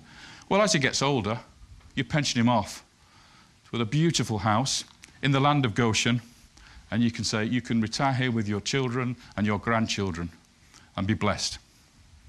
You've done your duty for the kingdom, and now you can relax and take it easy. Now, unfortunately, we don't hear much about that in the Bible until Joseph's on his deathbed, where he gathers together the brethren and he tells them, I'm not going to be here for much longer, and I know that one day you will leave Egypt and you will go to the promised land. You make sure you take my body with you. You be sure, you promise me now that you'll take my body with you. So let's find Joseph in the land of Goshen. We start with Jacob, because in the famine, in the 2nd year, Joseph arranges for Jacob and his family to come and settle in the land of Goshen. And in this field, Jacob built a house. This is the reconstruction from the movie of Jacob's house. It's what we call a Mittelsaal house, which is the earliest form of the so-called 4-roomed house or Israelite house. If I put a plan up, you can see that it's basically an open room or courtyard surrounded by other rooms here. These are possibly for animals to be kept in this area, but the main part of the house was this here, Mittelsaal house. It comes from North Syria, this design. It comes from the area where the patriarchs originated. This is the type of house you would expect a patriarch to build in Egypt. And of course, Jacob was a patriarch. And then, after a while, that house, according to the archaeology, was knocked down. The owner of the house had died, and it was decided to build a palace on top of it. And this is the floor of the palace that was excavated by the Austrians. What you see here is a mud brick floor which was painted white, and then you have the settings here for 2 stone bases for wooden columns to hold it up. It was basically a very, very nice audience chamber, and I'm going to show you the reconstruction from the movie again now of that Egyptian-style palace, but it wasn't built for an Egyptian, it was built for a Semite. Possibly the vizier, the northern vizier. When we look at a plan, this part over here was added later. The original facade was here, along here, and this courtyard was added later, including these 2 suites here, and a new entrance here. But the original part of the house was this here. This is the shot you just saw of the 4 column bases and the mud brick floor. This was the audience chamber to receive visitors. This was his personal washroom, and this is probably his robing room here. And this, believe it or not, was his bedroom. And this is a mud brick platform, which is the biggest bed ever found in the ancient world. You would expect that for Joseph, wouldn't you? The guy who interpreted dreams, to have the best bed in the world. Now, what struck me immediately about this, and by the way, these 2 suites are identical. How many sons did Joseph have? So when they were growing up and were getting their first wife, he built 2 apartments for them, exactly the same. No arguing. You can't have a bigger one than him. You must both have the same size apartment. And, significantly, the original facade of Joseph's palace had, you guessed it, 12 columns, representing the 12 brothers, 12 tribes. In the back garden, and this is now the palace over here, this is the model that the Austrian excavators built for the palace. You'll see a series of tombs, and I suppose you're already ahead of me. There are 12 of them. 12 main tombs, subsidiary ones, possibly for wives here, but 12 main ones. Each one had a tree planted in front of it. But you'll notice number 12 is rather different to the rest. Number 12 is a pyramid tomb. Here you see that pyramid tomb at the back of the garden, dated at the same time as the palace here. The ones that you see along the line here, and these ones are slightly earlier. By the way, those daggers that I showed you earlier on came from these tombs. Now that pyramid tomb is what we're going to concentrate on now. This is the photograph before they started to excavate down into the tomb. What you see here is a platform made of mud brick, and then on the front a base for a chapel. So you have a pyramid with a chapel in front of it.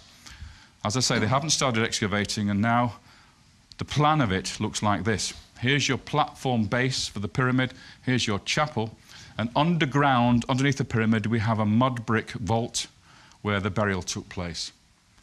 I'll explain what that is in a minute. Here they are digging down into the burial chamber, and this is all they found inside. A few broken bits of limestone, and that strange thing. I'll show you the excavation of the actual tomb itself. Here we see this man in the blue galabeah standing in the corner of the tomb. That's the chapel over there. There's the fragments of limestone and this large group of heavier limestone here.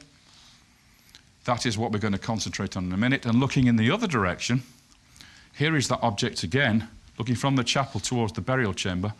And in the burial chamber, all you've got is this piece of limestone and 2 more pieces of limestone from the same object. Completely empty. No bones, no mummy beads, no coffin wood, no pottery. Absolutely empty. So the archaeologists said, oh, I know why that is. Because there's a tunnel that's been dug in from the chapel into the burial chamber, and everything has been cleaned out. But then I asked BTAC, what grave robber would take the bones? What's the value of the bones to a grave robber? It doesn't work. This is not robbery.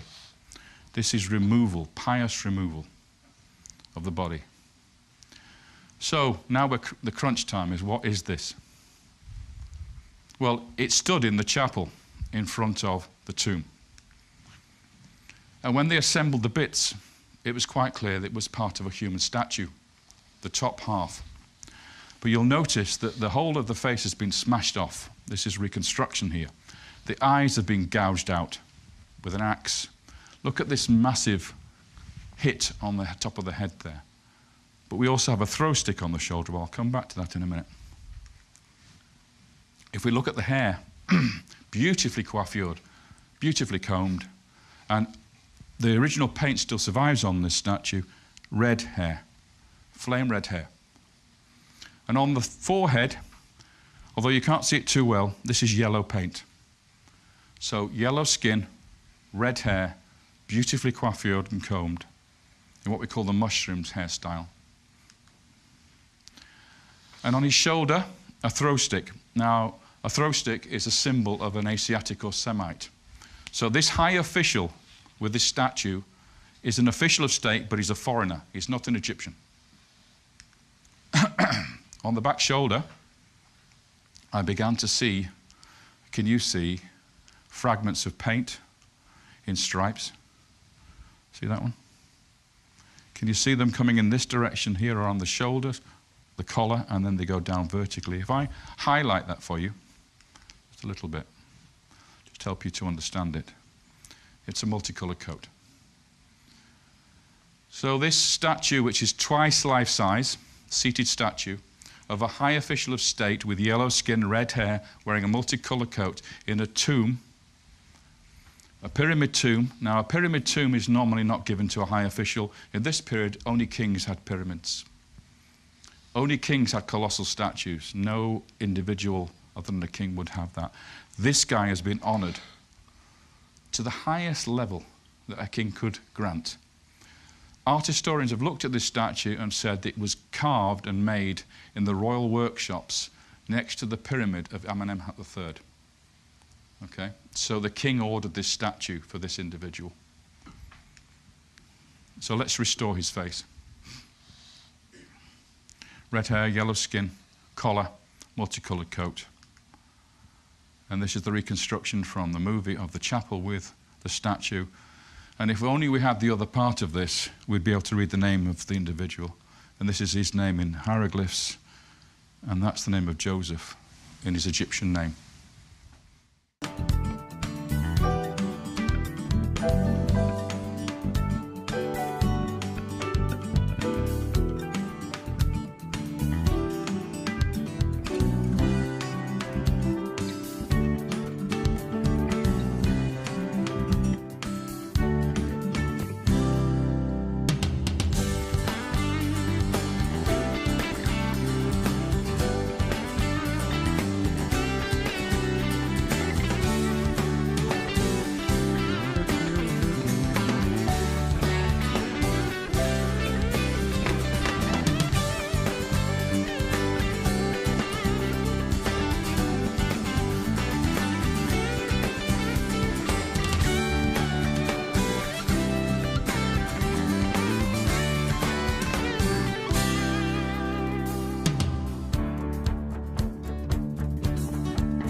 very quickly, I want to tell you about the alphabet. This Joseph character was a genius, an absolute genius. He was in charge of pretty much everything in the land. One of the things he was due to organize was the mining of turquoise in Sinai. And this genius man, who was trained to read the hieroglyphs, write the hieroglyphs, but also being a Semite, came up with something quite extraordinary at a place called Serabat el-Kadim, which is the main turquoise mine in Sinai, which is up the top of this mountain. I'll do this very quickly. You climb up to the heights in the middle of Sinai, and you arrive at a temple here, right on the top of the mountain. This is the temple of Hathor, who is the lady of turquoise, the goddess of the turquoise mines. These stela are all dedicated to her, and they have Semitic names on them of the workforce that was sent here to mine the turquoise. Here is Hathor, the goddess with the strange wig and the eyes, and she's called Hathor. And here we have Meket Mofkat, which is the lady of turquoise, which is her title. Here is one of the mines where they excavated the turquoise, and what Petrie found, Flinders Petrie found in here, was quite remarkable. He found a script carved on the mine face, and it's clearly hieroglyphics, but nobody could read it. It didn't read Egyptian. So Petrie was scratching his head and couldn't work it out, and then Sir Alan Gardner came along and worked out what was going on here, and he realized that it was actually Hebrew, but written in hieroglyphs. And it's called Proto-Sinaitic. So here is your Hebrew alphabet with the earliest form of writing. So what happens, for instance, I'll give you an example here. The water sign in Egyptian hieroglyphs is the word for nu, water, but in Hebrew it's mayim. So that becomes the letter M.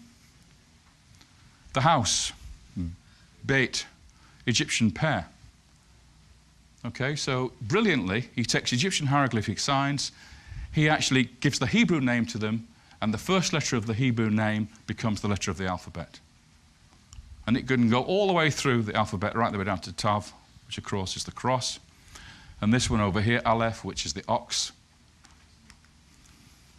Let me give you an inscription from there, which you can read just about if I highlight it. This says, Mem Aleph Ayin Mem. It's a very crude form of the word mayim, and that is a leather water bag. Water. Let's look at the letter Aleph just to show you how that evolves into the modern alphabet. Here is our modern letter A. You can do this with all the letters of our alphabet. This is it in Phoenician, rotated 90 degrees with the cross member breaking through the diagonals. And this is it in Proto-Sinaitic from this particular cave. And if I now put the details in, it's an ox, Aleph. So we get our modern alphabet through Proto-Sinaitic, through Proto-Canaanite Hebrew, through Phoenician, through Greek to our modern alphabet. That's all down to Joseph. Joseph gave us our alphabet. And the reason why you believe it's Joseph, why do you think that that's the case? It requires it to be a Semite with a superb education, who was an administrator, who could write in hieroglyphs, but wanted to develop a script for writing Hebrew. Now, I would have originally thought of Moses, but we now find that these inscriptions are dated to the late 12th dynasty, which is before Moses. So it has to be somebody else. And the only person I can think of capable of doing that was the man who was the most important official in the land of the pharaohs, the vizier, capable of doing all this, who was a Semite, who lived in that palace in the eastern delta. It's logical to assume that it must be Joseph who did this. So I'll get on to Moses very quickly. Who was the pharaoh who raised Moses in the palace? So here's the text, famous one, from Exodus 1. Then there came to power in Egypt a new king who did not know Joseph. Joseph had died. Look, he said to his people, the Israelites are now more numerous and stronger than we are because they've prospered. We must take action to stop them from multiplying. Or if war should break out, they might join forces with our enemies. They might take up arms against us and then escape from the country. Accordingly, they put taskmasters over the Israelites to wear them down by forced labor. This is the introduction to Moses and his birth. They've prospered, they've got numerous, they've become powerful, and we've seen that because in the 13th dynasty, most of the officials were Semitic. They weren't Egyptians. In fact, even some of the pharaohs were Semitic at that time. One of the most telling and saddest things about the archaeological excavations at Tel Adaba Avaris is they found hundreds of tiny graves. These are mud bricks here, so that's a little baby. All over the site. Now, in most ancient sites, infant burials represent around 25% of the cemetery population. In other words, 1/4 of most graves you find in the ancient world belong to infants, 1 year old or less. In this site at Avaris, infant burials represent 50% of the total cemetery population. There is a massive doubling of the number of infant burials. And then, with the remaining adult population that are left over, of the remaining adult burials, there are 3 females to every 2 males. That tells me that these infants are mostly male, because there's a skew in the population. These slaves go from being 50-50 male and female to a strong bias towards female in adulthood. And we know what that story is. Now, there is a writer, a Jewish historian called Artaparnas of probably Iranian extraction. We believe he might have been from Persia. And he actually wrote a history of the Jews for the Greek pharaohs, the Ptolemies. And his history was placed in the Alexandrian Library. Then, of course, later on the Christians came along and burnt it to the ground, and we lost his original manuscript. We've never been able to recover that. However, other people, other scholars, quoted from him extracts from his history of the Jews. And he tells us the Pharaoh who raised Moses in the palace. Even though the Bible just says Pharaoh, he names him. Now remember, he's writing in Greek for his Greek masters, the Greek pharaohs, the Ptolemies. This is what he calls the Pharaoh who raised Moses. Chenofres. 3 elements. Chenofres. We can translate that back into Egyptian as Cha-Nefer-Re, or Cha-Nofre. That is the name of just 2 kings of ancient Egypt. One in the Old Kingdom, which doesn't count, and this guy, Ca-Nefer Sobekot IV, is one of only 2 kings in the entire history of Egypt with this prenomen. In other words, the coronation name. So this is the name Artaparnas gives to the pharaoh, and we can identify him with this king called Sobekot IV. Here he is. He's the most powerful pharaoh of the dynasty, the 13th dynasty. Here are statues of him from Karnak. He is the 29th ruler of the 13th dynasty. I'm very quickly going to show you his position. But he probably had a summer palace like this one at Avaris, where he would have met, or Moses would have been raised, and then perhaps in the confrontations of the Exodus, this had been the place where those confrontations would have taken place. If you look at the site again from a different angle, you can imagine, here's Pharaoh's palace and the temple. You can imagine the princess bathing in the water here, or coming out to bathe in the water here. And down here, the baby Moses being placed in his basket, and then the water taking him towards the palace where he would have been found by Pharaoh's daughter. When you get the archaeological evidence, you can start to see the story evolving and working. So Moses was then raised in the palace of Ca-Nefer. He would have been an educated man, learning hieroglyphs, etc. Here we see a fragment of the royal canon of Turim, which is a king's list of the pharaohs. And here we get this last sub-dynasty that enslaved the Israelites. Sobekot III, we have a Brooklyn papyrus with slave lists with Semitic names in there.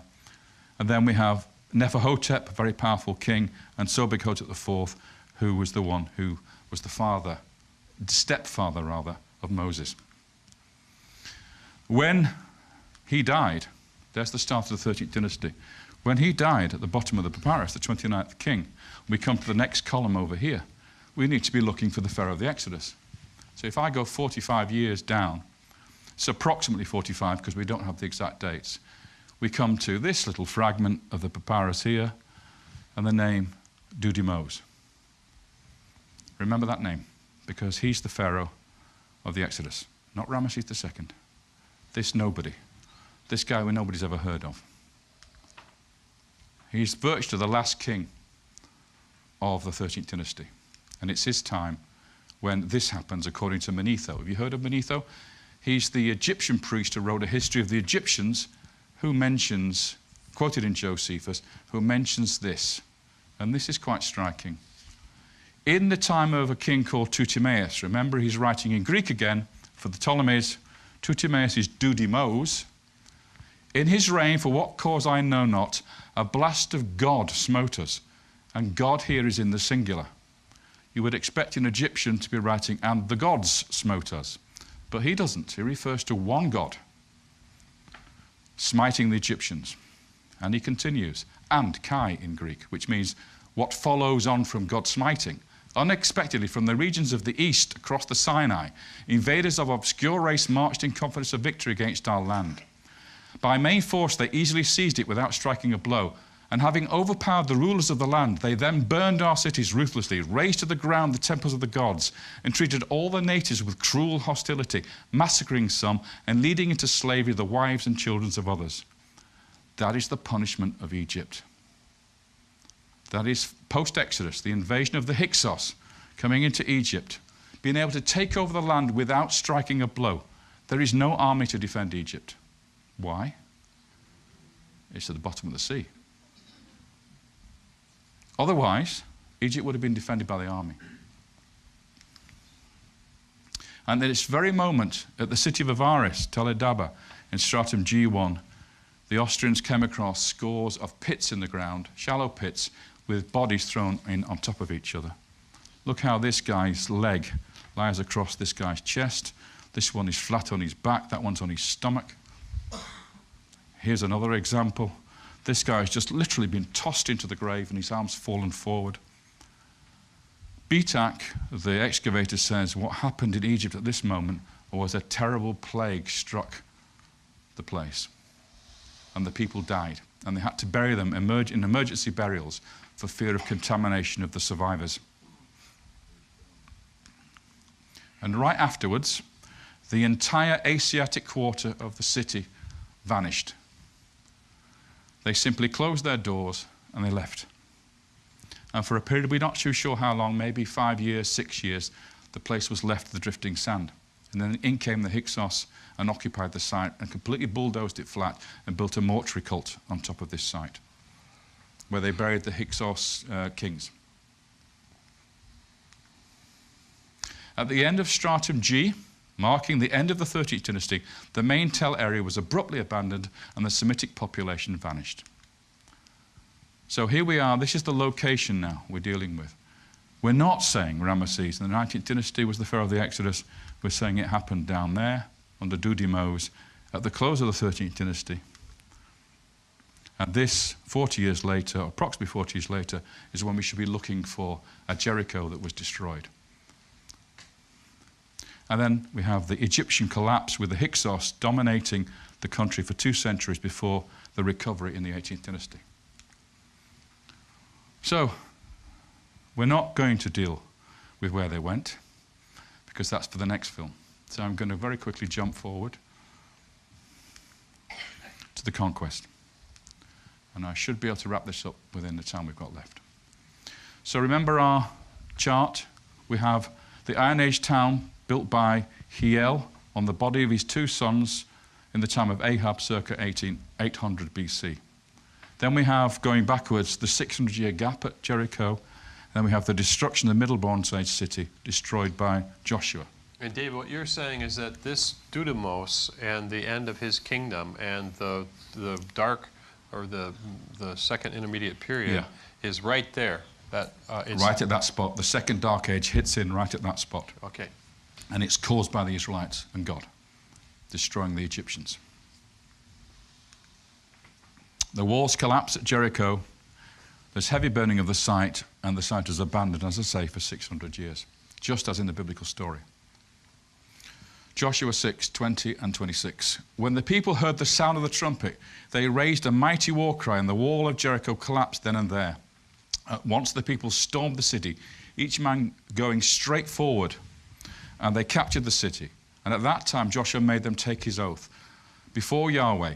Accursed before Yahweh be the man who rises up and builds this city. On his firstborn will he lay his foundations. On his youngest son he will set up its gates. Exactly as happens with Hiel in the Iron Age 1b, the new city is built, and he sacrificed his 2 children as foundation deposits for the building of the new city in the time of Ahab and Omri. So if you look at Jericho, this is looking down on Jericho.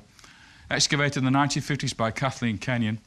I'm going to take you to this trench that she dug. She dug several trenches, but this is one that I studied myself.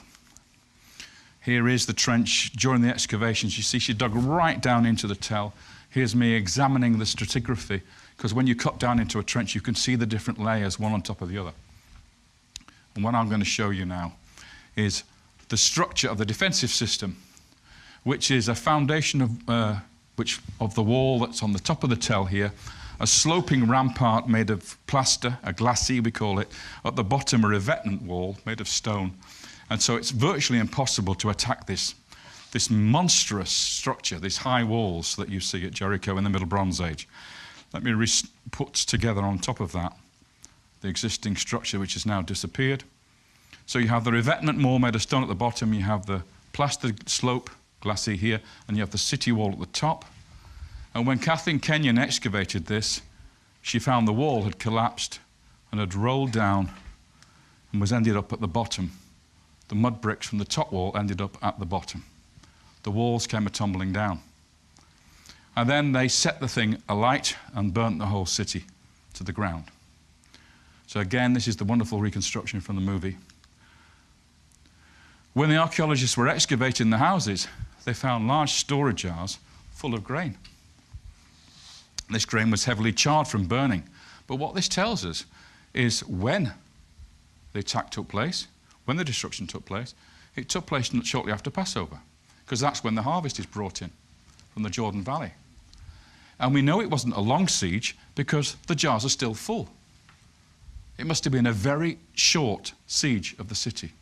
What does the Bible tell us? 7 days. If we move on to Hatzor, very important site, the greatest or foremost of the kingdoms according to the Bible.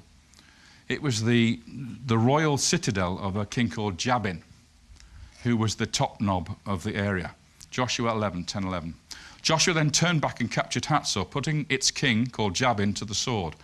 Hatzor in olden days was the foremost of those kingdoms. In compliance with the curse of destruction, they put every living creature to the sword. Not a living soul was left, and Hatzor was burnt to the ground. It suffered the same fate as Jericho. There were 2 or 3 major cities that suffered the same fate. What's key for me is the name of the king that Joshua personally thrust his sword into. When they were excavating it, and they're still excavating it, this is the late Bronze Age palace up here, but if you go deep, deep down below that, they exposed the corner of the Middle Bronze Age palace. This is the time when Jericho was destroyed. This is the time when Hatzor was destroyed. And in that area there, this is the corner of the building, they turned up a fragment of a tablet.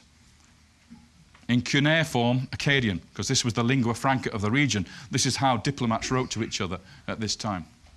And this is actually a letter addressed to a king of Hatzor. And do you want to know what his name is? He's called in Canaanite and Akkadian Yabni. And Yabni is biblical Jabin. So the king who lived in this palace at the Middle Bronze Age that was burnt to the ground and destroyed has the same name as the king that Joshua slaughtered and burnt the city to the ground. How specific do you want me to get? I'm going to finish now with a very, very important site, Shechem. Here is the great Migdol fortress of Shechem with a great Cyclopean wall sweeping around. The temple of Baal Berith, Lord of the Covenant, the foundations are here, facing east. And in front of it, in the courtyard, this has been excavated away. It was originally all at this level. Standing in front of the temple is this big white stone. If we look at it from another angle, As I say, this has been excavated, so this is actually modern support here. It was originally all at this level. There is the temple of Baal-berith, the great Migdol temple. There is the standing stone. If I reconstruct it using the reconstruction from the movie, you get a better impression. David, what is this near? What two mountains is this near? Oh, they are called Gerizim and Nebal. Is that right? Ebal. That being Gerizim on that side. So we have the oak tree. We have the tower temple, the Migdol temple of Baal-berith, the Lord of the Covenant. We mustn't say Baal because it doesn't mean Baal, the evil Baal. This is the word for Lord in this particular case. The covenant of Abraham we're talking about here. And the standing stone. Who set the standing stone up? Joshua. So there is Joshua's standing stone in front of the temple, still there to this day in the reconstruction I'll show you later. Sometime later, about 100 years later or so, there was a king of Shechem called Abimelech, and he was a pretty bad character, and he decided to attack the city and kill everybody in the city. And this is a reconstruction of the fire of destruction which burnt this temple to the ground. And this is the text from that. Judges 9:45-49. All that day Abimelech attacked the town. He stormed it and slaughtered the people inside, razed the town and sowed it with salt. On hearing this, all the leading men inside Migdol Shechem took refuge in the crypt of the temple of Baal-berith.